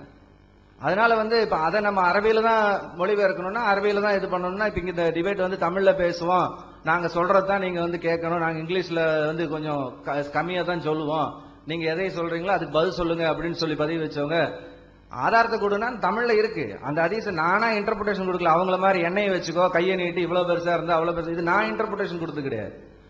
என்ன இருக்கோ அதை படிச்சு காமிச்சேன். This has been the double standard of TNTJ that we've been showing from the morning. And what they do, actually, they do this double standard with the Christian Bible and the Quran that you use. And especially when we say about, actually we showed the hadith in the earlier session, so they were asking from some Arabic translation. It is not my interpretation. Whatever in Tamil, that I didn't do that. Whatever in English, that I didn't do that. So all the English-speaking scholar of Islamic scholar translated either into English or into Tamil. So this is that double standard that the group is having. காலையில இருந்து நம்ம பல questions வச்சு நாங்க கேள்விகளுக்கு பதில் சொல்லவில்லை, நாங்க கேள்வி கேட்கத்தான் வந்தோம் அப்படின்னாங்க. இது வந்து டிபேட். டிபேட் இருந்து ஒன்லி கேள்வி கேட்கறதுக்கு வந்து நாங்க பதில் சொல்றதுக்கு வந்தோன்ற அர்த்தம் கிடையாது. என்ன கேள்வி வைக்கிறாங்களோ அதுக்கு பதில் சொல்லணும், திரும்ப கேள்வி வச்சா அதுக்கு நம்ம பதில் சொல்லுவோம். அதுதான் வந்து டிபேட். விவாதங்கிறது அதுதான். நீங்க எல்லாம் கேள்வி கேளுங்க, நாங்க வந்து பதில் சொல்றோம். இது என்ன விவாதம்? இது கேள்வி பதில் செக்ஷனா முடிஞ்சு போயிடும். அதனால கேள்வி கேட்கறதுக்காக ஒரு விவாதம் தேவை கிடையாது. Since this morning they've been saying that we are here only to ask you questions. We are here not to answer you. And what is that debate? It's not a question answer session, so you keep on asking question and we'll be giving answer. So it's a debate. So when there's a question raised, you have to answer. And when you ask a counter question, we will be giving answer. That is called debate. காலையில நம்ம என்ன சொல்றோம், உங்ககிட்ட இல்லாததை நீங்க சொன்னீங்கன்னா okay. இப்ப நம்ம என்ன காலையில எடுத்து வச்சோம், ஒரு ஆபாசமான விஷயங்களை சொன்னாங்க. நான் என்ன சொல்றேன், நீங்க ஒரு சேத்துக்குள்ள உட்கார்ந்துகிட்டு ரோட்ல போற ஒருத்தனை வந்து நீ அழுக்கா இருக்கா நம்ம சொல்ல முடியாது. முதல்ல வந்து நம்ம கிட்ட அந்த விஷயம் இருக்கா இல்லையான்ற நம்ம முதல்ல செக் பண்ணணும். இப்ப நான் வந்து இன்னொரு ஹதீஸ் உங்களுக்கு கொடுக்குறேன். சஹீஹ் புகாரில 6933 ஒரு ஹதீஸ் இருக்குங்க. ஒரு மனிதரை பத்தி சொல்லப்பட்டிருக்கு. அவர் வந்து இஸ்லாத்தை ஒரு பெரிய ஹதீஸ், போர் டைம்ல கிடைச்ச அந்த பொருள் பிரிச்சு கொடுக்கறதுல இருக்கிற ஒரு பிரச்சனையை பத்தி அந்த ஹதீஸ் சொல்லுது. அந்த ஹதீஸ்ல வந்து ஒரு வார்த்தை வருதுங்க. அதாவது அந்த என்ன வருதுன்னா, இஸ்லாம்ல வந்து ஒரு சிலர் வந்து வருவாங்க, அவங்க வந்து சீக்கிரம் இதை விட்டு வெளியே போயிருவாங்க அப்படின்னு சொல்லிட்டு, அதுக்கப்புறமா அந்த ஹதீஸ் வந்து இப்படி வருது. ஏன்னா நான் ஹதீஸை மட்டும் படிக்கிறேங்க, ஏன்னா நான் இன்டர்பிரேஷன் கொடுக்க விரும்பல. இந்த மாதிரி டாபிக் நம்ம எடுத்து பேசணுங்கிறது நமக்கு ஆசை கிடையாது. ஏன்னா இது அருமையான டிஎன்டிஜே நண்பர்கள் எடுத்து வைக்கிறதுனால நம்ம அதுக்கு ஆன்சர் கொடுக்க வேண்டியதா இருக்கு. இல்லாட்டி அவங்களுடைய ஸ்டாண்ட் வந்து டபுளா இருக்குங்கிறத காமிக்கிறதா நம்ம இந்த மாதிரி வார்த்தைகள் எடுத்து வைக்கிறோம். இது நம்மளுடைய மோட்டிவ் கிடையாது. அதனால நம்ம இதை எடுத்து வைக்கும் பொழுது நீங்க புரிஞ்சுக்கணும், என்னடா இது வல்கரா பேசுறாங்களே தயவு செஞ்சு நினைக்காதீங்க. இது ஹதீஸ்ல என்ன இருக்கோ அதை நம்ம படிக்கிறோம். நம்ம அதுக்கு செகண்ட் இன்டர்பிரேஷன் நம்ம கொடுக்கணும்னு விரும்புறதில்ல. என்ன இருக்கு பாருங்க, அதிலும் எதுவும் காணப்படாது, அம்பானது சாணத்தையும் ரத்தத்தையும் அவை தன் மீது படாதவாறு முந்திக் கொண்டிருக்கும். அவைகளின் அடையாளம் ஒரு கருப்பு நிற மனிதராவார். அவரின் 2 கைகளில் அல்லது 2 மார்புகளில் ஒன்று பெண்ணின் கொங்கை போன்று அல்லது துடிக்கும் இறைச்சி போன்று அப்படின்னு சொல்லி ஒரு வார்த்தை வருதுங்க.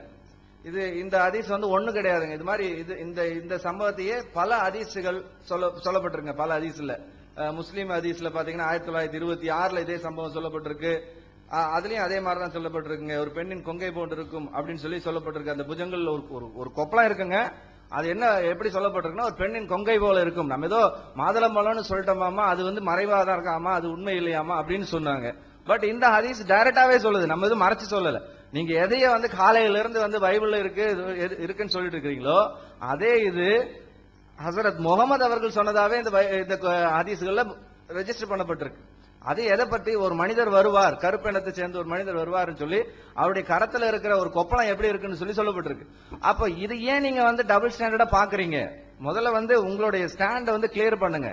பைபிள் வந்து தெளிவா நமக்கு சொல்லுது, நீங்க எந்த இதுல படிச்சீங்கனாலும் அது எந்த இடத்துலயும் வந்து அந்த தவறுகளை செய்யறதுக்கு தூண்டுற காரியங்கள் அல்ல. நீங்க சொன்னீங்க பெருசா படத்தை போட்டுட்டு கடைசியில ஒரு சீன் வந்து நீங்க இதை செய்யாதீர்கள் அப்படின்னு சொன்னா அது வந்து தப்பு இல்லையா அப்படின்னு கேட்டீங்க.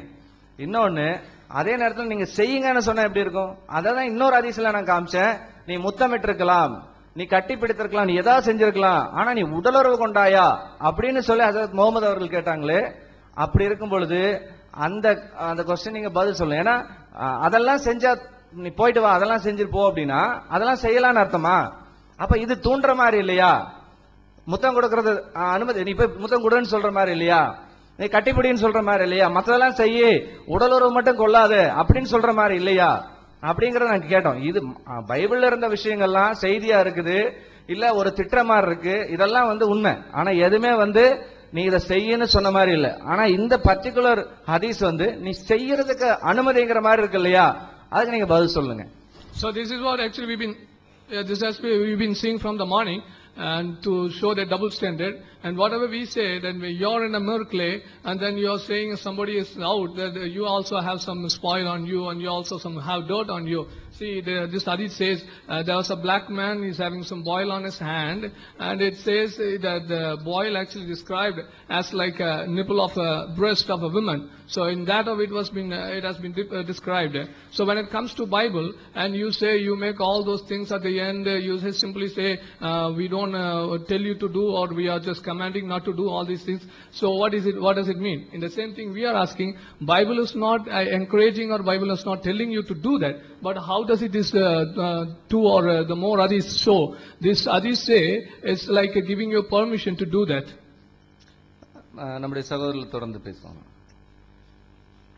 Well, we are back to the foundational issues once again. மீண்டுமாக நாம் அஸ்திபார காரியங்களுக்குள்ளாக திரும்பி இருக்கிறோம். Our friends made some very interesting claims about the Torah. தோராவை பற்றி நம்முடைய நண்பர்கள் சில ஆர்வமான காரியங்களை கொண்டு வந்தார்கள். They say that the Torah we have in the Holy Bible is not the original Torah. அவர்கள் சொல்றாங்க உங்களுடைய வேதாகமத்தில் இருக்கிற தோரா ஒரிஜினல் தோரா இல்லை என்கிறதை அவர்கள் சொன்னார்கள். And the evidence they have given to support that claim is that prophecy about Hazrat Muhammad is not there in this Torah. அதற்கான ஆதாரமாக அவர்கள் சொன்ன காரியம் ஹஸ்ரத் முகமதுவை பற்றிதான தீர்க்க தரிசனம் தோராவில இருக்கிறது என்று குர்ஆன் சொல்லுகிறது. ஆனால் அந்த தீர்க்க தரிசனம் உங்களுடைய தோராவில இல்லை, எனவே தான் உங்களுடைய தோரா இறைவனுடைய வார்த்தை அல்ல என்று சொன்னார்கள்.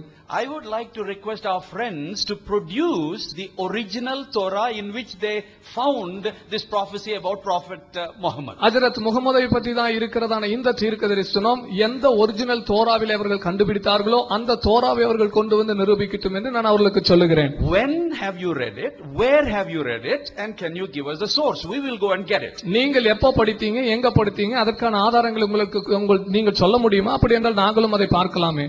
This is a baseless claim. இது ஒரு ஆதாரமற்ற ஒரு வாதமாக இருக்கிறது. I can claim anything. நான் எதை வேண்டுமானாலும் சொல்லலாம் ஒரு வாதமாக. But would you believe? ஆனா நீங்க நான் சொல்றதை நம்புவீங்களா? You will believe only if I give evidence. நான் சரியான ஆதாரத்தை கொடுத்தால் மாத்திரம்தான் நீங்கள் அதை நம்புவீர்கள். We are willing to give you proof that the Torah which existed during the time of Prophet Muhammad is the same as the one we have now. ஹஜ்ரத் முகமதுடைய காலத்தில் இருந்ததான Torah தான் இப்பொழுதும் இருக்கிறது என்பதை நாங்கள் உங்களுக்கு சொல்லுவதற்கு எங்களிடத்தில் ஆதாரம் உண்டு. We have many manuscripts from before Christ. இயேசு கிறிஸ்துவுக்கு முன்பதாக இருந்தே ஏராளமான எழுத்து பிரதிகள் எங்களிடத்தில் இருக்கிறது. Of the Torah. தோராவை பற்றியதான எழுத்து பிரதிகள். And then we have the Greek translation of the entire Old Testament called Septuagint. செப்டுவாஜின்ட் அழைக்கப்படுகிற பழைய ஏற்பாட்டின் முழுமையான பழைய ஏற்பாட்டின் மொழியாக்கமான செப்டுவாஜின்ட் எங்களிடத்தில் இருக்கிறது. அதுக்கான பிரதிகள் இருக்கிறது. And even the most liberal scholars are saying it was done 2 centuries before Christ. மிதவாதிகளான அறிஞர்களும் சொல்லுகிற காரியம் என்னவென்றால் இது இயேசு கிறிஸ்துவுக்கு 2 நூற்றாண்டுகளுக்கு முன்பாக கொடுக்கப்பட்டது என்று.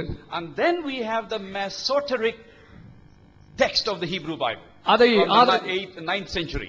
9வது நூற்றாண்டிலே அதற்கு உறுதுணையாக மாசோரெட்டிக் டெக்ஸ்ட் என்கிறதான அந்த மூலப்பிரதிகளும் அந்த எழுத்து பிரதிகளும் இருக்கிறது. And from the Greek translation of the Old Testament we have many copies of it in the form of codices in Greek.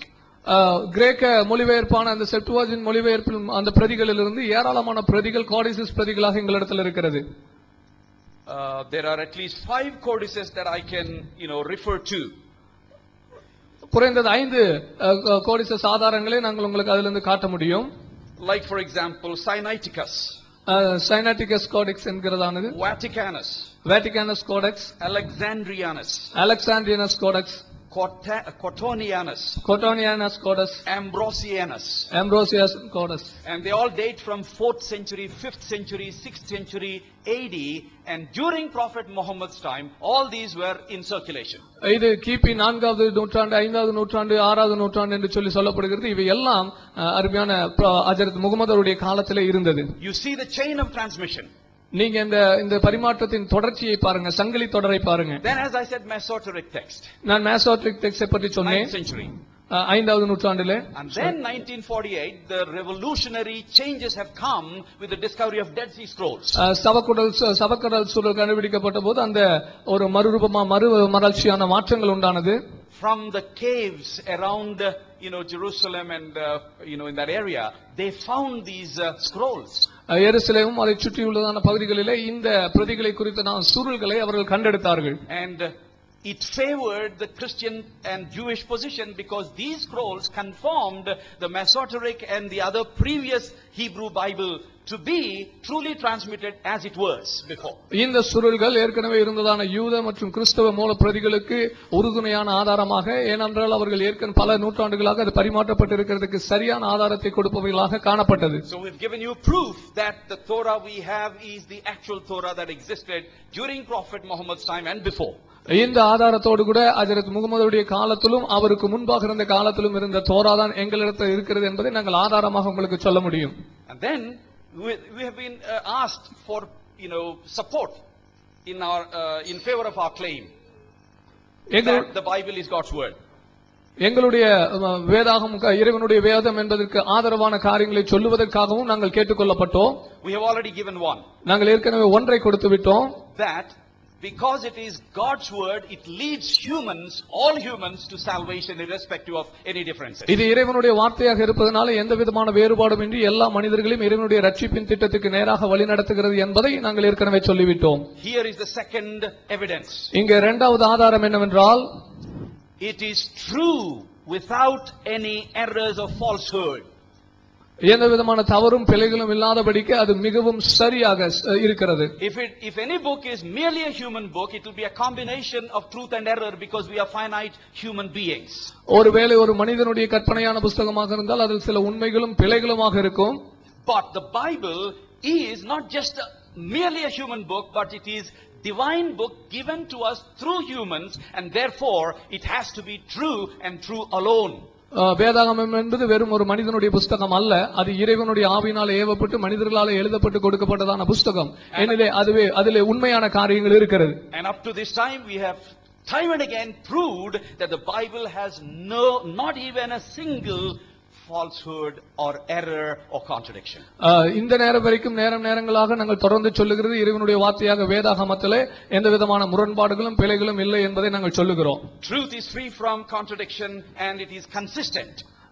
சத்தியம் என்பது முரண்பாட்டிலிருந்து விடுதலையானது, அது ஒரு நிலையான தன்மை உள்ளதாக இருக்கிறது. Our friends talked about a different Injil and they said we have a different definition of Injil.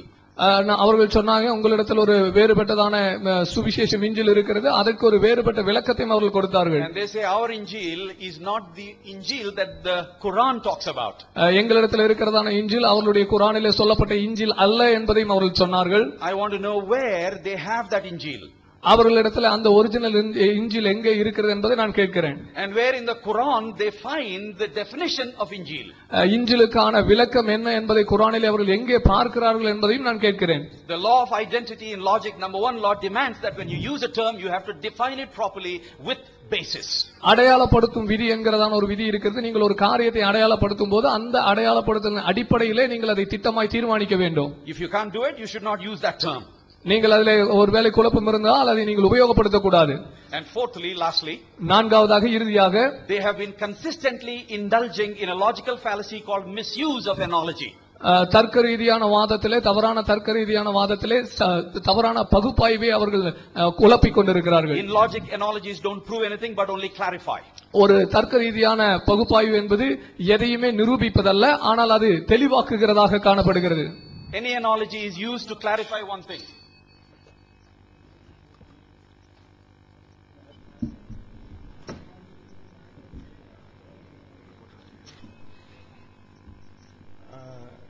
இப்போதான் அவங்க தலைப்புக்குள்ளே வந்திருக்கிறாங்க. ரொம்ப சந்தோஷமா இருக்குது. அவங்க நிறைய கேள்விகள் கேட்டிருக்கிறாங்க.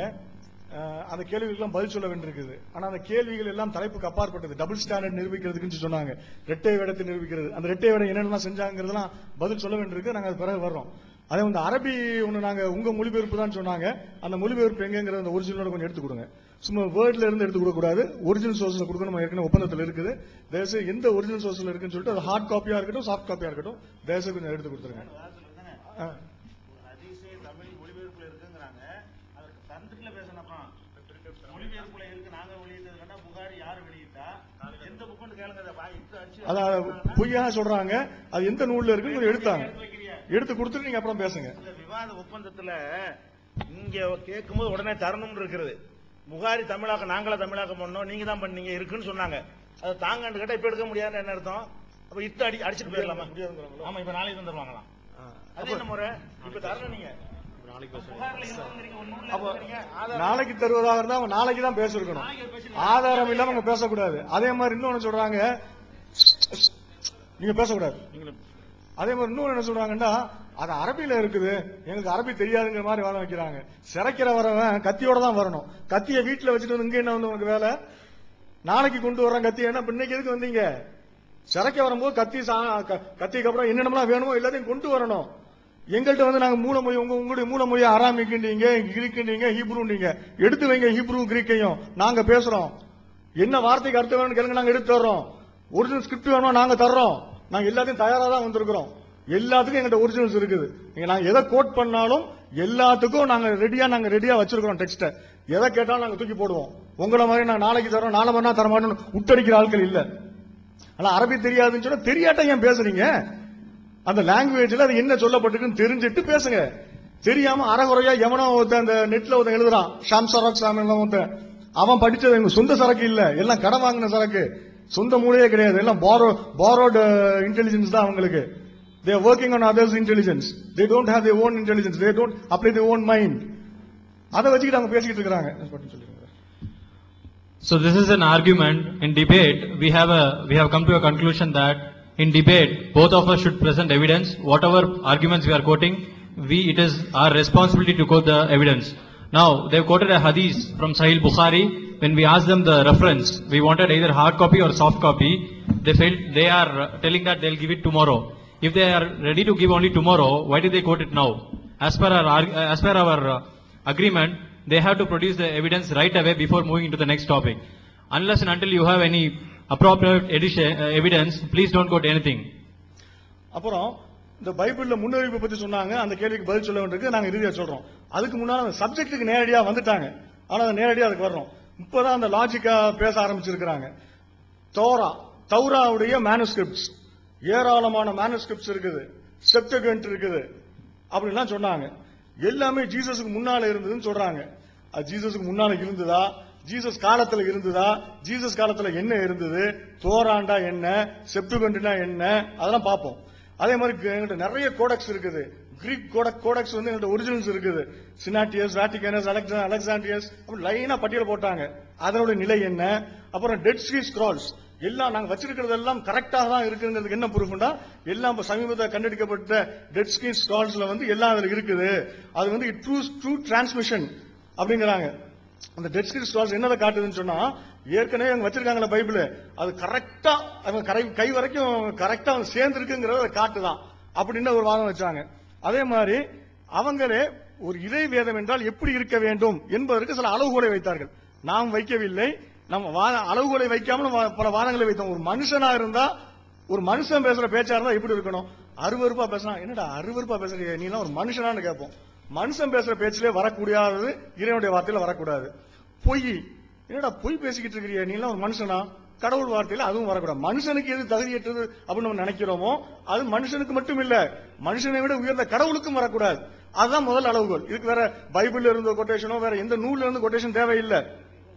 அதே மாதிரி அதுல வந்து முரண்பாடுகள், கான்ட்ரடிக்ஷன்ஸ், அதுல கான்ட்ரடிக்ஷன்ஸ் இருக்கக்கூடாது. உண்மைதான், கான்ட்ரடிக்ஷன்ஸ் இருந்தா இறைவனுடைய வேதமா இருக்கக்கூடாது. நம்மளே முரண்பட்டு பேசிக்கிட்டு இருந்தா அது எப்படி, என்னடா மாத்தி மாத்தி பேசுறிய நீ எல்லாம் ஒரு மனுஷனாடா, அதான் கேட்போம். அப்ப கடவுளே மாறி மாறி பேசினா அதுவும் இருக்கக்கூடாது.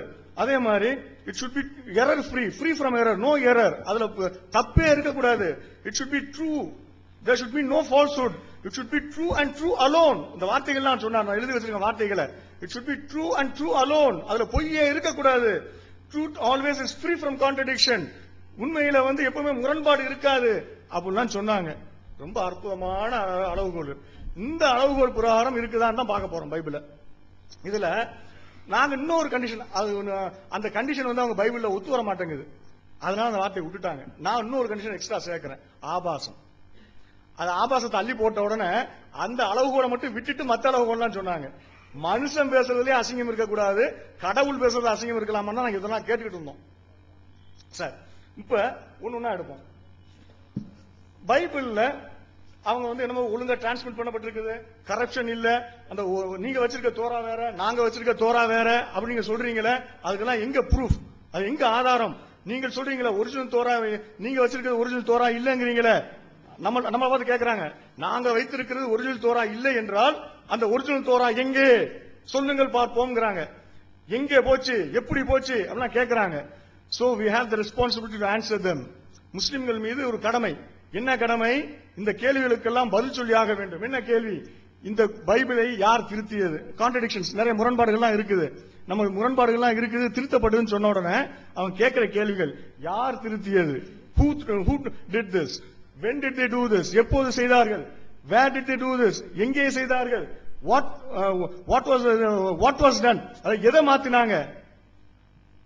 Why? ஏன் மாத்தினாங்க? அது விச்ச கூட சேர்த்துக்கலாம். How was it done? எப்படி செஞ்சாங்க? இந்த கேள்விகளுக்கெல்லாம் நீங்க பதில் சொல்ல முடியுமா நம்மள கேட்டுக்கிட்டு இருக்காங்க. இப்ப அந்த கேள்விகளை தான் அவங்க வேற வார்த்தைகள் எடுத்து வச்சாங்க. அந்த வார்த்தைகள் வந்தது, எல்லாமே இது வந்தது. அந்த ஒரிஜினல் எங்க எல்லாம் கேட்டாங்க. இந்த கேள்விகளுக்கெல்லாம் நாம் பதில் சொல்ல வேண்டிய கடமை நமக்கு இருக்கிறது. இப்ப பைபிளை நீங்க எடுத்துக்கிட்டு பாருங்க. பைபிள் எடுத்து பாத்தீங்கன்னா மனுஷன் பேசுறோம்ல, நான் பேசிக்கிட்டு இருக்கும்போது திடீர்னு பிராக்கெட் போட்டு உங்கள்கிட்ட பேச முடியுமா? எழுதும் போது பிராக்கெட் போட்டு பேசுவோம். கடவுள் இன்ஸ்பயர் பண்றார். கடவுள் God is inspiring his words. Bracket போட்டுக்கன்னு சொல்லுவாங்களா? கிளாஸ் டீச்சரா write with in the brackets அப்படியே டிக்டேட் பண்ணார் கடவுள். இங்க பாருங்க, இங்க பிராக்கெட் போட்டு பைபிள் எழுதி இருக்குது. ஒரே வசனம் மேத்யூ 6:32 கிங் ஜேம்ஸ் வெர்ஷன்ல ஒரு பகுதி பிராக்கெட்ல இருக்குது. அதே இது இன்னொரு வெர்ஷன்ல அதுலயும் பிராக்கெட்ல இருக்குது. இப்ப லூக் 2:23 எல்லாம் எக்ஸாம்பிள் தான், நிறைய இருக்குது இந்த மாதிரி பட்டியல். சும்மா ஒரு உதாரணத்துக்கு ஒண்ணு போதும் அப்படிங்கிறதுக்காக எடுத்து போட்டோம். ஒன்னில் உண்மை இல்லாதவன் எதிலும் உண்மை, முழுவதிலும் உண்மை இல்லாதவன். நான் பைபிள்லாம் கோட் பண்ண மாட்டேன், பொதுவாக சொல்றேன். பைபிளே இந்த மாதிரி இருக்குது, நான் பைபிளே நம்புறது இல்லையே, அப்புறம் எதுக்கு அதை கோட் பண்ணணும்? ஒன்னில் உண்மை இல்லாதவன் முழுவதிலும் உண்மை இல்லாதவன். இங்க பாருங்க, இந்த கிங் ஜேம்ஸ் வெர்ஷன்ல பிராக்கெட்ல போட்டிருக்கு இந்த வசனத்தை. லூக் 2:23 வசனத்தை பிராக்கெட்ல போட்டிருக்குது. அதே இது காட்ஸ் வேர்ட்ல பாருங்க, பிராக்கெட் இல்லாம இருக்குது. அடுத்து திரும்புங்க. அடுத்தத பாத்தீங்கன்னா மார்க் 99.6ல காட்ஸ் வேர்ட்ல பிராக்கெட் போட்டிருக்குது. கிங் ஜேம்ஸ் வெர்ஷன்ல அது பிராக்கெட் இல்லாம இருக்குது. மாத்தி அடுத்தது. அப்புறம் பாருங்க மார்க் 7ல 3வது 4வது வசனங்கள். இந்த 3வது 4வது வசனங்களை பாத்தீங்கன்னா அமெரிக்கன் ஸ்டாண்டர்ட் வெர்ஷன் ஏஎஸ்வின்னு கேட்டா அதுக்கு நமக்கு என்ன தெரியாத மாதிரி நெட் பைபிள்னு நெட் இல்ல, அதுக்கு பேரு நியூ இங்கிலீஷ் டிரான்ஸ்லேஷன் சொல்றாங்க. தெரியுங்க, நாங்க சும்மா சுருக்கமா தான் சொல்றோம். நீங்க தான் கேஜேவி, நீங்க அது கேஜேவி இல்ல, கிங் ஜேம்ஸ் வெர்ஷன். என்ன பெரிய புத்திசாலியா பேசுற மாதிரி. அதனால சும்மா எங்களுக்கு தெரியும் காட்டுறதுக்காக சொல்ல வேண்டியிருக்குது. நம்ம மழையை நினைச்சிட்டு பேசிட்டு இருக்காங்க. ஏன்னா இடையில வார்த்தைகள் யூஸ் பண்ணாங்க, நான் சென்ஸ், நோ சென்ஸ் நம்ம சொன்னாங்க. கிங் அமெரிக்கன் ஸ்டாண்டர்ட் வெர்ஷன் ஏஎஸ்வில ஃபுல் வேர்ஸும் பிராக்கெட்ல இருக்குதா? அடுத்த வசனத்துல பாருங்க, அடுத்த வெர்ஷன்ல இஎஸ்வி இங்கிலீஷ் ஸ்டாண்டர்ட் வெர்ஷன், அதுல பாத்தீங்கன்னா அதே வசனம் பிராக்கெட்ல இருக்குது, ஆனா கூடுதலா 2 வார்த்தை சேர்த்து இருக்குது. டைனிங் கவுச்சஸ், டைனிங் டேபிள், சாப்பாட்டு மேஜைங்கிற வார்த்தையை அந்த பிராக்கெட்டுக்குள்ள கூடுதலா சேர்த்து இருக்குது. இதுதான் அவங்க ரொம்ப பியூர், என்னது, free from contradiction, pure true transmission. இதுதான் ட்ரூ டிரான்ஸ்மிஷன். உண்மையாக அவன் கை மாறி வந்திருக்கான் பாருங்க. அதுக்கு அடுத்தத பாருங்க, அந்த ஒட்டுமொத்த இதுவுமே வசம் பிராக்கெட்லே இல்ல. அந்த டைனிங் டேபிள்ங்கிற வார்த்தையும் சேர்த்து இருக்குது, ஆனா பிராக்கெட்டை தூக்கியாச்சு. அடுத்தது இங்க பாருங்க, மார்க் 7:19ல கிங் ஜேம்ஸ் வெர்ஷன் பிராக்கெட் இல்லாம இருக்குது. அடுத்ததுல பாத்தீங்கன்னா ஒரு குறிப்பிட்ட அந்த வசனமே இல்ல, அந்த பிராக்கெட்ல உள்ளது கிங் ஜேம்ஸ் வெர்ஷன்ல கிடையாது.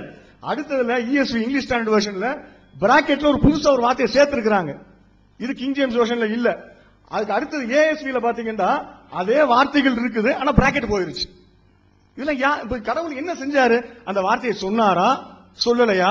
சொல்லும் போது பிராக்கெட் போட்டு சொன்னாரா இல்ல பிராக்கெட் போடாம சொன்னாரா? Is this true transmission?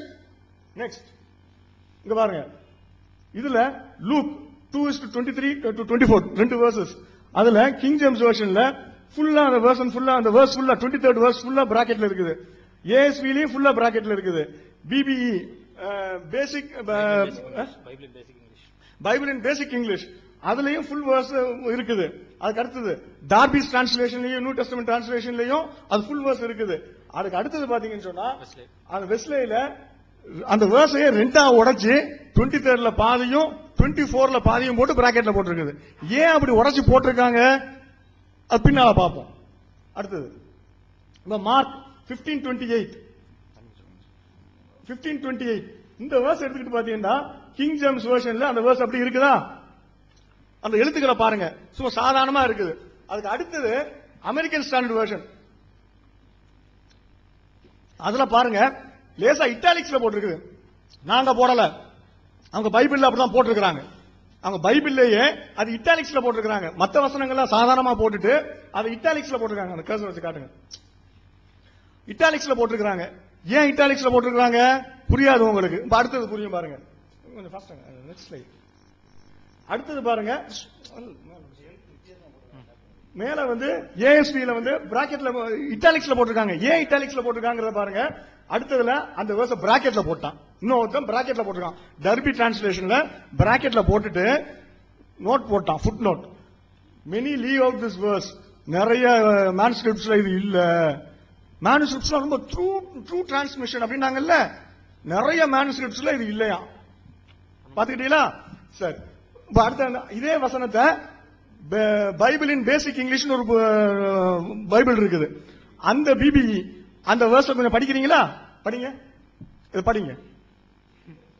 இதுதாங்க அதுல இருக்குது.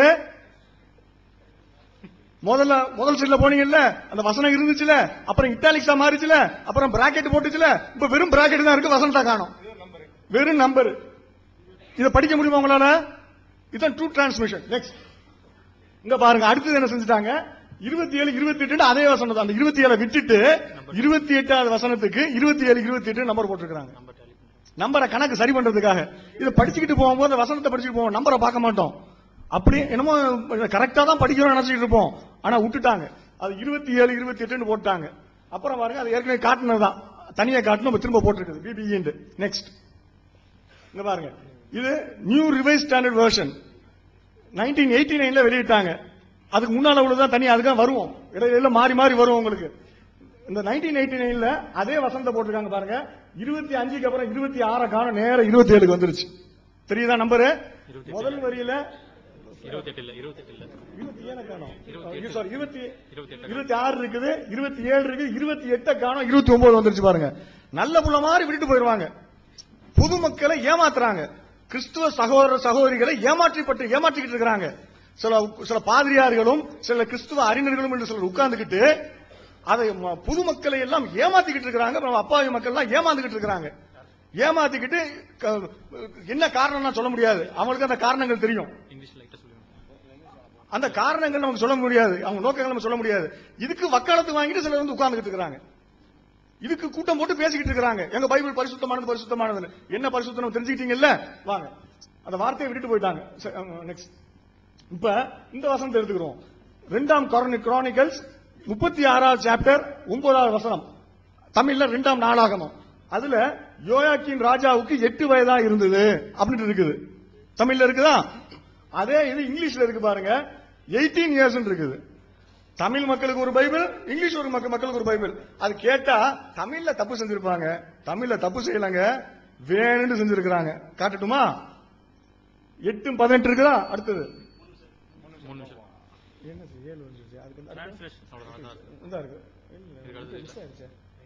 மிஸ் ஆயிருக்கு. அதே மாதிரி 2ஆம் சாமுவேல் 24:13 அதுல தாவீதுடைய காலத்துல 7 வருஷம் பஞ்சம் வந்ததுன்னு இருக்குது தமிழ்ல. இங்கிலீஷ்ல பாத்தீங்கன்னா 3 வருஷம் பஞ்சம் இருக்குது. எது கரெக்ட், எது ட்ரூ டிரான்ஸ்மிஷன், எது எரர் ஃப்ரீ, எதுல பொய் இல்ல, எதுல கான்ட்ரடிக்ஷன் இல்ல? ரெண்டுலயும் கான்ட்ரடிக்ஷன் இருக்குதா? நீங்க பைபிள் பைபிள்ங்கறீங்களே, பைபிள் கடவுளுடைய வார்த்தைங்கறீங்களே, இந்த தமிழ் பைபிள் கடவுளுடைய வார்த்தையா, இங்கிலீஷ் பைபிள் கடவுளுடைய வார்த்தையா? எந்த பைபிளை நீங்க கடவுளுடைய வார்த்தைன்னு சொல்றீங்க? இங்கிலீஷ் கடவுளுடைய வார்த்தைனா தமிழ் பொய்யா இருக்குதா? தமிழ்ல பொய் கடவுளுடைய வார்த்தைனா இங்கிலீஷ் பொய்யா இருக்குதா? எது? அடுத்தது அதே இதுதான். இங்க பாருங்க, அதுல முன்னாள் சைடு போங்க. முன்னாள் சைடுல இங்கிலீஷ்ல 3 இருக்குதா? திரும்ப பாருங்க, இன்னொரு இங்கிலீஷ்ல 3 இருக்குது, இன்னொரு இங்கிலீஷ்ல 7 இருக்குது. இந்த ரெண்டு இங்கிலீஷ்ல எந்த பைபிள் சரியான பைபிள்? என்னங்க இங்கிலீஷுக்கு இங்கிலீஷ் முரண்பாடு, இங்கிலீஷுக்கு தமிழுக்கு முரண்பாடு, எதை நம்ப சொல்றீங்க? நெக்ஸ்ட். அதே மாதிரி அகசியா ராஜாவாகிற போது அவர் 22 வயதா இருந்ததுன்னு போட்டிருக்குது. இது எங்க? 2ஆம் நாளாகமத்துல இருக்குது, 2 Chroniclesல. 2ஆம் ராஜாக்கள் 2ஆம் கிங்ஸ்ல அதே மாதிரி இருக்கு, 22 வயசு இருக்குது. ரெண்டுலயும் 22 வயசு இருக்கு. இதுல என்ன முரண்பாடு இருக்குது? முரண்பாடு இல்ல. பாருங்க, அதே இது பாருங்க, 2ஆம் நாளாகம் முன்னாள் சைடு வாங்க. 2ஆம் நாளாகம் கீழே இருக்குல்ல, 2ஆம் நாளாகம் மேல இருக்கு பாருங்க, 22 வயசு இருக்குதா? அடுத்தது 2ஆம் நாளாகத்துக்கு 22 இருக்குது. இங்கிலீஷ்ல அதே கிங் ஜேம்ஸ் வெர்ஷன்ல 42 இருக்குது. 22 42? எது ட்ரூ டிரான்ஸ்மிஷன்? எது எரர் ஃப்ரீ? எதுல கான்ட்ரடிக்ஷன் இல்ல? இது எந்த கோடெக்ஸ்ல இருக்குது? நீங்க 5 கோடெக்ஸ் நீங்களே, நீங்க 5 இல்ல, நான் ஏகப்பட்ட கோடெக்ஸ் வருவோம். எந்த கோடெக்ஸ்ல இருக்குது? அந்த சினாட்டிஸ் வேட்டிகன் சொன்னாங்க, அந்த லட்சணத்தை நான் காட்டுவோம். டெட் சீ ஸ்க்ரோல் சொன்னாங்க, அதையும் காட்டுவோம். வாங்க நெக்ஸ்ட். தமிழ் ஃபான்ட்ஸ் இதுல இங்க பாருங்க, 2ஆம் சாமுவேல் திரும்ப தமிழ்ல 1700 குதிரை வீரர்கள் இருக்குது. 1700 குதிரை வீரர்கள். இங்கிலீஷ்ல 1000 chariots and 700 horsemen. 700 ரதங்களும் 1000 ரதங்களும் 700 குதிரை வீரர்களும் இருக்குது. அங்க 1700 குதிரை வீரர்கள் இருக்குது. ரெண்டுல எது கரெக்ட்? எந்த பைபிளை நம்ப சொல்றீங்க? எது கான்ட்ரடிக்ஷன் இல்ல? என்ன முரண்பா?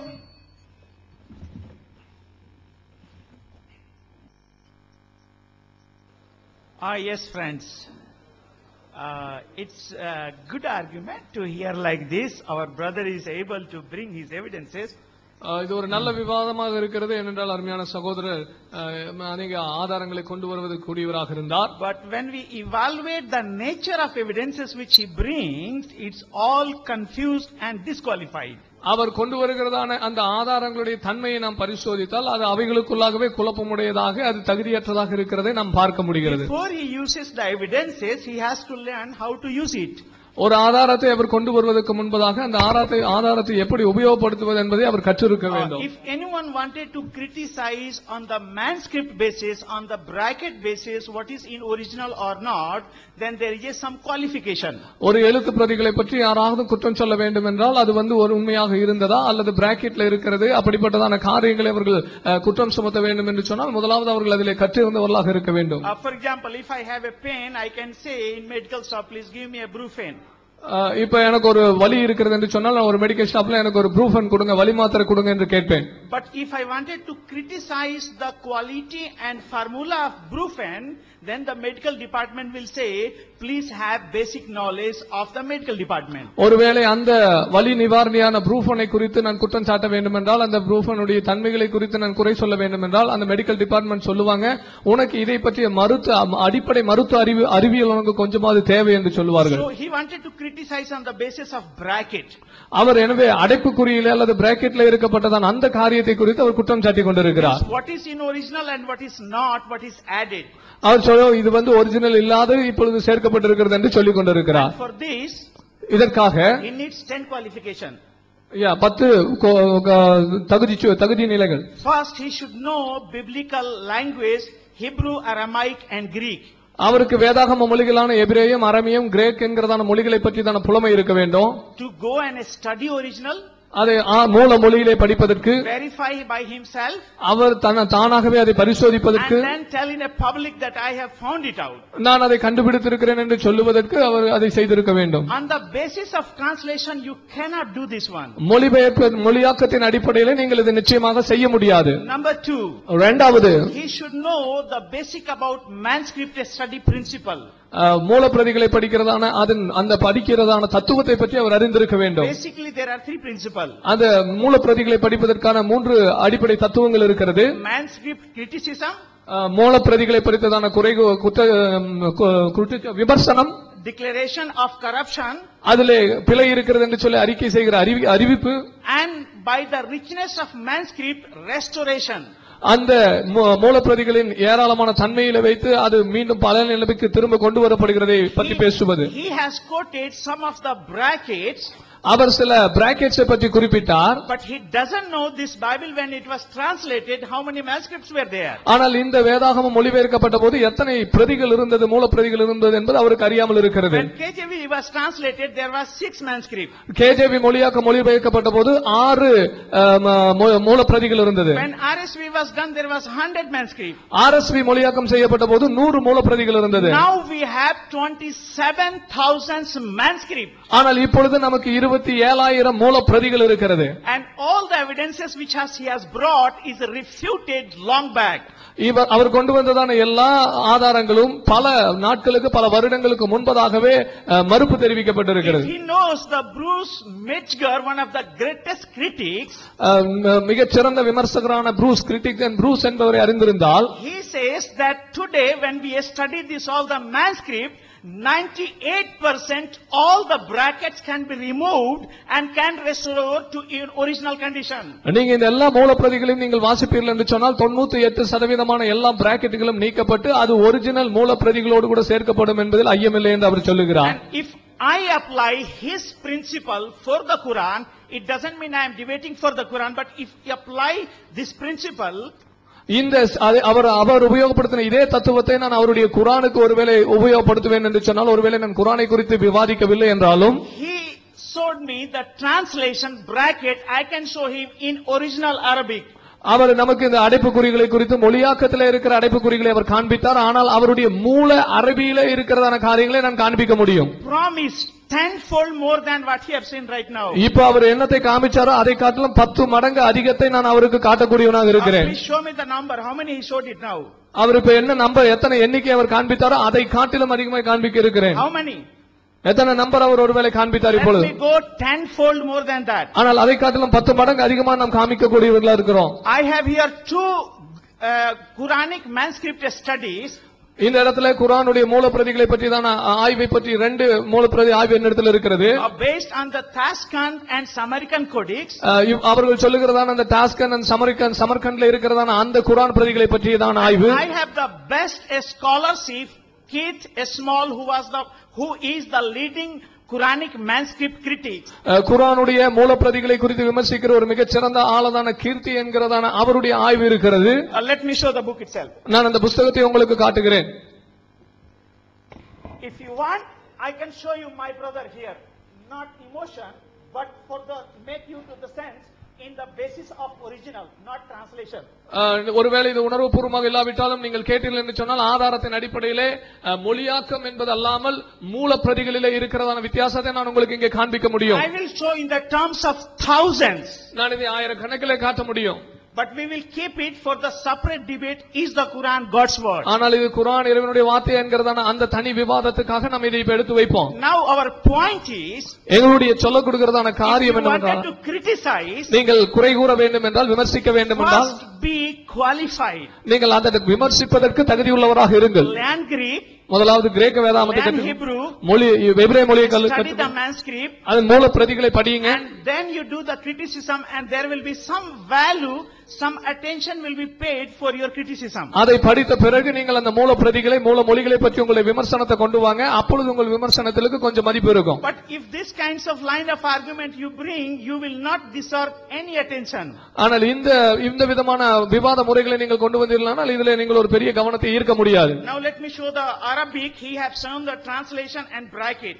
அவர் ஒருவேளை மொழியாக்கத்தில் இருக்கிறதான பிராக்கெட்டையும் மற்ற காரியங்களையும் காண்பித்தார். நான் உங்களுக்கு அரபியை காண்பிக்கிறேன். I have here thousands. நான் இந்த இடத்துல ஆயிரக்கணக்கான காரியங்களை காட்ட முடியும். And we all will keep it for the Quran. Is the Quran corrupted or not corrupted God's word? இதை நம்ம அடுத்த விவாதமான குர்ஆன் இறைவனுடைய வேதமா என்பதிலே நாம் இதை காட்டுவோம். With the best scholarship, not what I think, but what the scholars think about it. நான் இதை பற்றி என்ன நினைக்கிறேன் என்பது அல்ல, ஆனால் மூலப்பிரதிகளை பற்றி தான் மிகச் சிறந்த அறிஞர்கள் என்ன நினைத்தார்கள், என்ன சொல்லுகிறார்கள் என்பதின் அடிப்படையில். For the biblical corruption, வேதாகமத்திலே கரைப்படுத்தப்பட்டிருக்கிற காரியத்தை He has not brought even one scholar of his own community. ஆனால் அவருடைய சொந்த மார்க்கத்திலிருந்து அல்லது அவருடைய சொந்த சமுதாயத்திலிருந்து ஒரு அறிஞரை அவர் குறிப்பிடவில்லை. But let me bring 6 at least. ஆனால் நான் அதற்கு எதிராக 6 காரியங்களை குறிப்பிடட்டும். Tabari, after studying, he says Bible is not corrupted. அல் தபாரி சொல்லுகிறார் வேதாகமம் கரைப்படுத்தப்படவில்லை என்று. Al Ghazali says it is not corrupted. அல் கசாலி சொல்லுகிறார் வேதாகமம் கரைப்படுத்தப்படவில்லை. Bukhari says it is not corrupted. Bukhari சொல்லுகிறார் வேதாகமம் கரைப்படுத்தப்படவில்லை. Al Masudi says it is not corrupted. அல் மசூதி சொல்லுகிறார் வேதாகமம் கரைப்படுத்தப்படவில்லை. Al Hussain says it is not corrupted. அலி ஹுசைன் அவர் சொல்லுகிறார் இது கரைப்படுத்தப்படவில்லை. Al Ghazali says it is not corrupted. அல் கசாலி மீண்டும் சொல்லுகிறார் இது வேதாகமம் கரைப்படுத்தப்படவில்லை. Ibn Khaldun says it is not corrupted. Ibn Khaldun சொல்லுகிறார் வேதாகமம் கரைப்படுத்தப்படவில்லை. Sir Syed of India, the founder of Aligarh University, he says when you study thoroughly on this subject, you will have only one conclusion: it is not corrupted. Aligarh யூனிவர்சிட்டியின் ஸ்தாபகரான sir Syed Ahmad Khan என்பவருடைய காரியத்திலே இந்த தலைப்பை பற்றி நீங்கள் படிப்பீர்களான அவரும் சொல்லுகிறார் வேதாகமம் எந்த விதத்திலும் கரைப்படுத்தப்படவில்லை. I have here a book. இந்த இடத்துல என்னிடத்தில் ஒரு புத்தகம் இருக்கிறது. Tampering Narratives, the second book of that line. Tampering Narratives. Not that one. It's down actually. It's just down right there.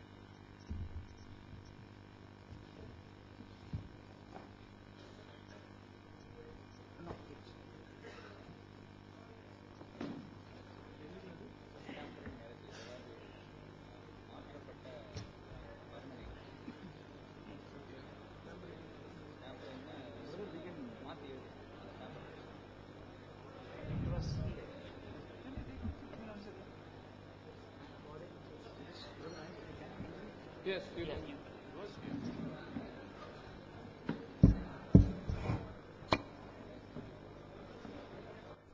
I will continue in between. நான் இதற்கிடையிலே அதை தொடர்கிறேன். First, let me explain how the Bible translations are made. வேதாகம மொழியாக்கம் எப்படி செய்யப்பட்டது என்பதை நான் முதலாவது விளக்கி சொல்லட்டும். There are different ways of the translations. வித்தியாசமான விதங்களில் மொழியாக்கம் இருந்தது. For example, when KJV is translated, KJV உதாரணத்துக்கு மொழியாக்கம் செய்யப்பட்ட போது it went to the available manuscript at that time. அந்த காலத்திலே அவர்களுக்கு இருந்ததான மூலப்பிரதிகளை பொறுத்து அது மொழியாக்கம் செய்யப்பட்டது. Now when other translations are made, there is a way of majority. They go by the majority manuscripts. ஆனால் மற்ற மொழியாக்கங்கள் செய்யப்பட்ட போது அவர்களுக்கு இருந்ததான மூலப்பிரதிகளின் எண்ணிக்கையின் அடிப்படையிலே அதிகமான மூலப்பிரதிகளின் எண்ணிக்கையின் அடிப்படையிலே மொழியாக்கம் செய்யப்பட்டது. And when there are other methods, that is a critical method of that document transmission. அந்த ஆதாரங்கள் பரிமாற்றத்தின் அடிப்படையிலே ஒரு விமர்சனத்தின் அடிப்படையிலான அந்த மொழியாக்கம் நடந்தபோது, now what do I mean by this? அப்படி என்று சொன்னால் அதன் அர்த்தம் என்னவென்றால், when the scribes are transmitting one document to the other, ஒரு ஆதாரத்திலிருந்து இன்னொரு ஆதாரத்துக்கு அந்த எழுத்தர்கள் தங்களுடைய காரியங்களை பரிமாற்றும் போது, if the Christians find that that verse is not missed by a scribe in one of the manuscript, if the Christians find that the verse is missed in one of the manuscripts, அப்படியாக மொழியாக்கப்பட்ட மூலப்பிரதிகளிலே அது தவறப்பட்டிருக்கிறது என்று சொல்வதை கிறிஸ்தவர்கள் கண்டுபிடித்தார்களானால், they put it in brackets. அவர்கள் அதை அடைப்புக்குள்ளாக போட்டார்கள். That shows our honesty. அது நம்முடைய நேர்மையை காட்டுகிறது. For example, let us take the example of Mark. உதாரணத்துக்கு மார்க் சுவிசேஷத்தின் உதாரணத்தை நாம் எடுத்துக்கொள்வோம். The last portion of the Mark is kept in brackets. Mark சுவிசேஷத்தின் இறுதி பகுதி அடைப்புக்குள்ளாக இடப்பட்டிருக்கிறது. Why is it so? ஏன் அப்படி இருக்கிறது? Because in two of the manuscripts, out of the thousands of manuscripts, in two of the manuscripts, those portions are missing. ஆயிரக்கணக்கான மூலப்பிரதிகளுக்கு மத்தியிலே 2 மூலப்பிரதிகளிலே அந்த mark சுவிசேஷத்தின் கடைசி பகுதி இல்லாமல் இருக்கிறது. Just because it is missing in two of the manuscripts, we put it in brackets. வெறும் 2 மூலப்பிரதிகளிலே அந்த பகுதி இல்லாமல் இருக்கிற காரணத்தினாலே அதை நாம் அடைப்புக்குள்ளாக போட்டிருக்கிறோம். Now that doesn't mean that the verse was never there. அப்படி என்று சொன்னால் அந்த வசனங்கள் ஏற்கனவே இல்லை என்பது அதன் அர்த்தமாகாது. For example, உதாரணமாக, if I have to give a comparison, நான் இதற்கான ஒரு ஒப்பிடுதலை உங்களுக்கு கொடுக்க வேண்டும் என்று சொன்னால், if the Muslims had followed the same methodology in compiling the Quran, குர்ஆனை தொகுக்கும் போது அருமையான இஸ்லாமியர்கள் இந்த சேம் மெத்தடை உபயோகப்படுத்துவார்கள் என்று சொன்னால், if they had the same honesty in compiling the Quran, அந்த குர்ஆனை தொகுக்கும் போது இதே விதமான நேர்மை அவர்களுக்குள் இருந்திருக்கும் என்றால், they would have put the first chapter of the Quran in bracket. குர்ஆனின் முதல் அதிகாரத்தையே அவர்கள் பிராக்கெட்ல தான் போட்டிருக்க வேண்டும். Because ஏனென்றால் one of the four major teachers of the Quran, குர்ஆனை கற்றுக் கொடுக்க வேண்டியதான மிக முக்கியமான நான்கு ஆசிரியர்களில் one of them did not agree that Surah 1 is the part of Quran. அவர்களில் ஒருவர் சூரா முதலாவது அத்தியாயம் குர்ஆனுடைய ஒரு பகுதி என்பதை ஒப்புக்கொள்ளவில்லை. If the Christians were doing that, they would have put it in bracket and they would have put a footnote saying that this was not found in this codex. ஒருவேளை அதை கிறிஸ்தவர்கள் செய்வார்கள் என்று சொன்னால் அதை ஒரு அடைப்பு குறிக்குள்ள போட்டு விட்டு சொல்லுவார்கள், இது இந்த மூலப்பிரதியிலே காணப்படவில்லை என்று எழுதியிருப்பார்கள். Now the Muslims don't do that. ஆனால் இஸ்லாமியர்கள் அதை செய்வதில்லை. It is a question of the honesty of the Christians versus the dishonesty in the other translation. இது இன்னொரு மொழியாக்கத்தில் நீங்கள் சொல்லுவீர்கள் என்று சொன்னால் இது கிறிஸ்தவர்களுடைய நேர்மைக்கும் இஸ்லாமியர்களுடைய நேர்மையற்ற தன்மைக்கும் உள்ளதான வேறுபாடு என்று சொல்லலாம். I am going to say, for argument's sake, let us consider all the verses that he cited. I am ready to say, let us remove it for the argument's sake. நாம் ஒரு விவாதத்துக்காக நாம் இதை சொல்லுவோம் என்று சொன்னால் அவர் காண்பித்ததான எல்லா வசனங்களையும் நாம் நீக்குவோம். If we remove all those verses, we still have the exact same doctrine as we hold on now. அப்படி அவர் காண்பித்த எல்லா வசனத்தையும் நீக்கினாலும் கூட இன்றைக்கு கிறிஸ்தவர்களுடைய இறை தத்துவம் என்னவென்றால் அதை அப்படியே நாம் இன்னும் கொண்டிருக்க முடியும். For example, let me say Mark chapter 15 verse 28. உதாரணமாக மார்க் 15வது அதிகாரம் 28வது வசனம். We will remove that from all the translations. அந்த பகுதியை எல்லா மொழியாக்கத்திலிருந்தும் நாம் நீக்கிவிடலாம். Does that verse still exist in the Bible? If we remove that verse from Mark chapter 15 verse 28 from all the translation, does that verse exist in the Bible? Yes, it still exists because Isaiah 53:12 has exactly the same concept mentioned. ஒருவேளை இந்த mark சுவிசேஷத்தின் பகுதியை நீங்கள் எல்லா மொழியாக்கத்திலும் நீக்கினாலும் கூட அந்த வசனங்கள் உங்களுடைய வேதாகமத்தில் இருக்கிறதா என்றால் நிச்சயமாக இருக்கிறது. ஏசாயா 52வது அதிகாரத்திலே 2 முதல் வசனங்களிலே நீங்கள் அதை தெளிவாக பார்க்கலாம். Now let me come to the Dead Sea Scrolls. நான் இப்பொழுது அந்த டெட் சீ சவக்கடல் சுருள் பற்றியதான புத்தகத்துக்கு வரட்டும். This is Ezekiel chapter 23. இது எசேக்கியேலுடைய 23வது அதிகாரத்தை பற்றியது. Ezekiel chapter 23 is there in the Dead Sea Scrolls which was written before Christ. இயேசு கிறிஸ்துவுக்கு முன்பதாக எழுதப்பட்டதான அந்த பிரதிகளிலே இருக்கிறது என்று சொல்லி சவக்கடல் சுருள் சொல்லுகிறது. This is the Dead Sea Scrolls manuscripts translations. இதுதான் சவக்கடல் சுருளிலே கிடைக்கப்பட்டதான மூல பிரதிகளின் மொழியாக்கம். We were disputing about Ezekiel 23, but Ezekiel 23 is there in the Dead Sea Scroll. ஆனால் எசேக்கியேல் 23 பற்றி நாம் இத்தனை நேரம் விவாதித்துக் கொண்டிருந்தோம். அந்த எசேக்கியேல் 23 சவக்கடல் சுருளிலே இருக்கிறது. So you will have to accept that Ezekiel 23 was the original part of the God's word, correct? நீங்க சொல்ல வேண்டும் இறைவனுடைய வார்த்தையாகிய அந்த ஒரிஜினல் இறைவனுடைய வார்த்தையிலே எசேக்கியேல் 23 ஒரு பகுதி என்பதை நீங்கள் ஒப்புக்கொண்டுதான் ஆக வேண்டும். Now I will God willing, we will in these 2 days we will show that all these verses that they have cited, even if we remove all these verses, a parallel verse of that would still exist in the Holy Bible, and not a single doctrine of the Christianity is impacted by it.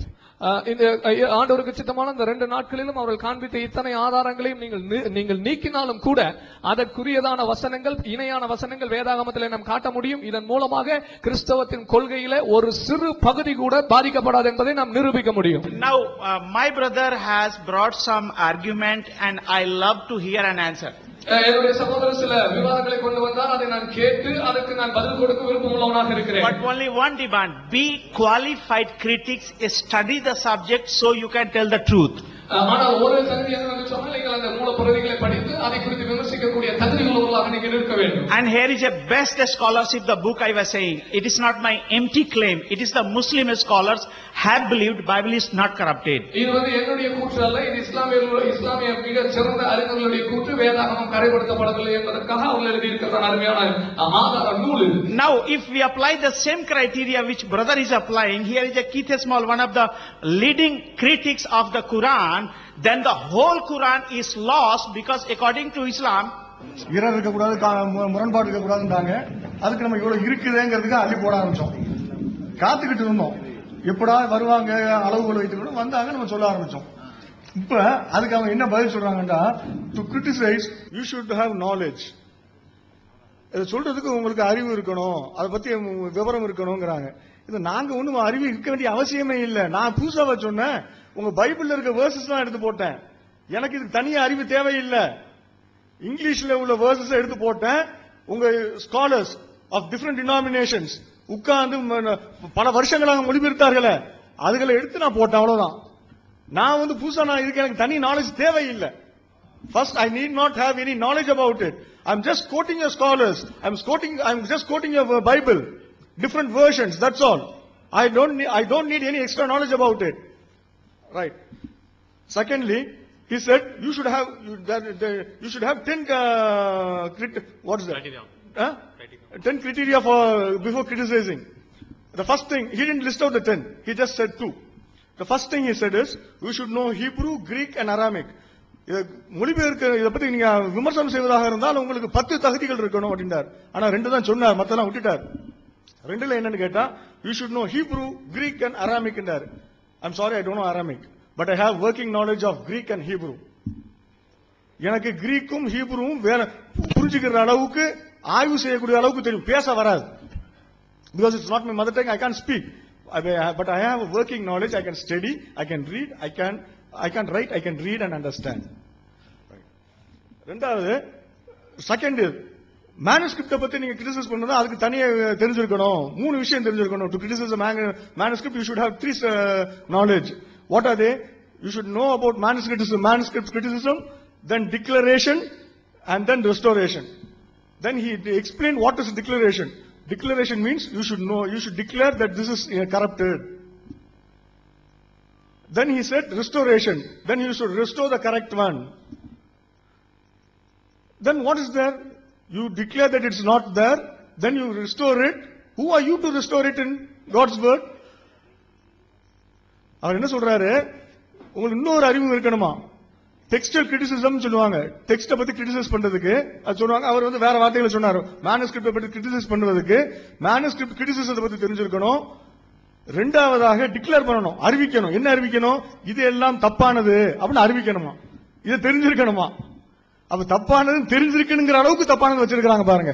அதை பத்தி தனியா படிக்கிற அளவுக்கு வச்சிருக்காங்க. உண்மையில அப்படிதான்.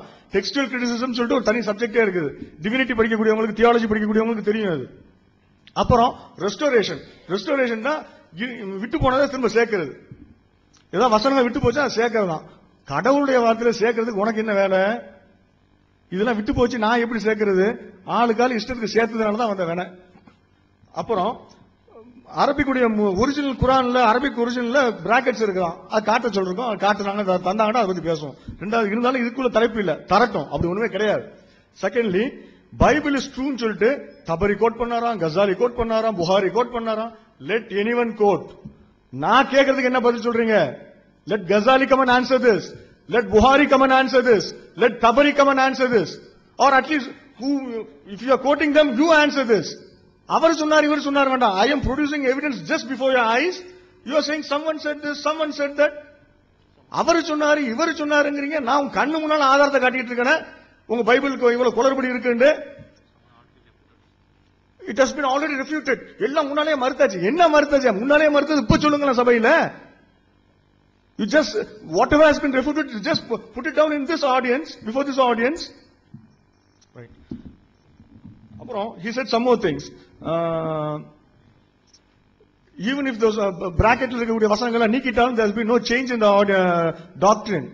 You are very doctrine that the Bible is a God's word and it has no, it can't be anything, nothing can be added to it and nothing can be deleted to it. That doctrine is changed now. It becomes invalid. சில வசனத்தை எடுத்துட்டீங்கன்னாவே கடவுளுடைய வார்த்தையில எதையும் சேர்க்க முடியாது, நீக்க முடியாதுன்னு சொன்னா அந்த உங்களுடைய அடிப்படை தத்துவமே போயிருச்சு. How can you claim that there's no change in your doctrine? And then Ezekiel has been found in Dead Sea Scrolls. So it has existed before Jesus Christ. That's what his argument is. அதுக்கு நாங்க வரோம். We'll come to that. Right.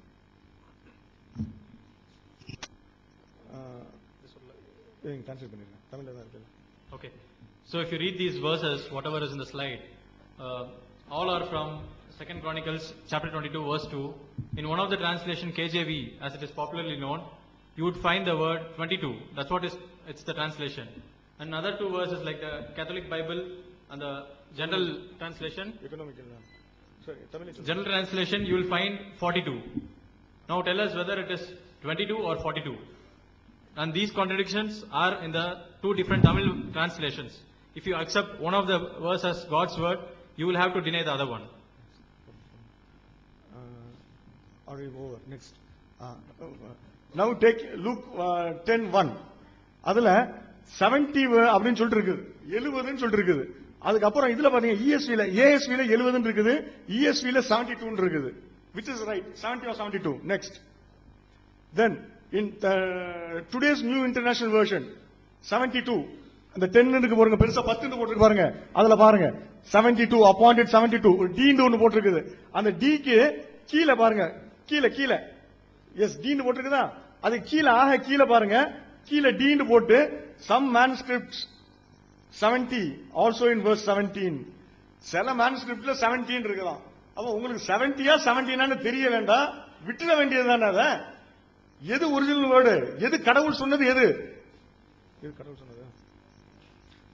Now, if you have to agree 70 is true, you will have to deny the other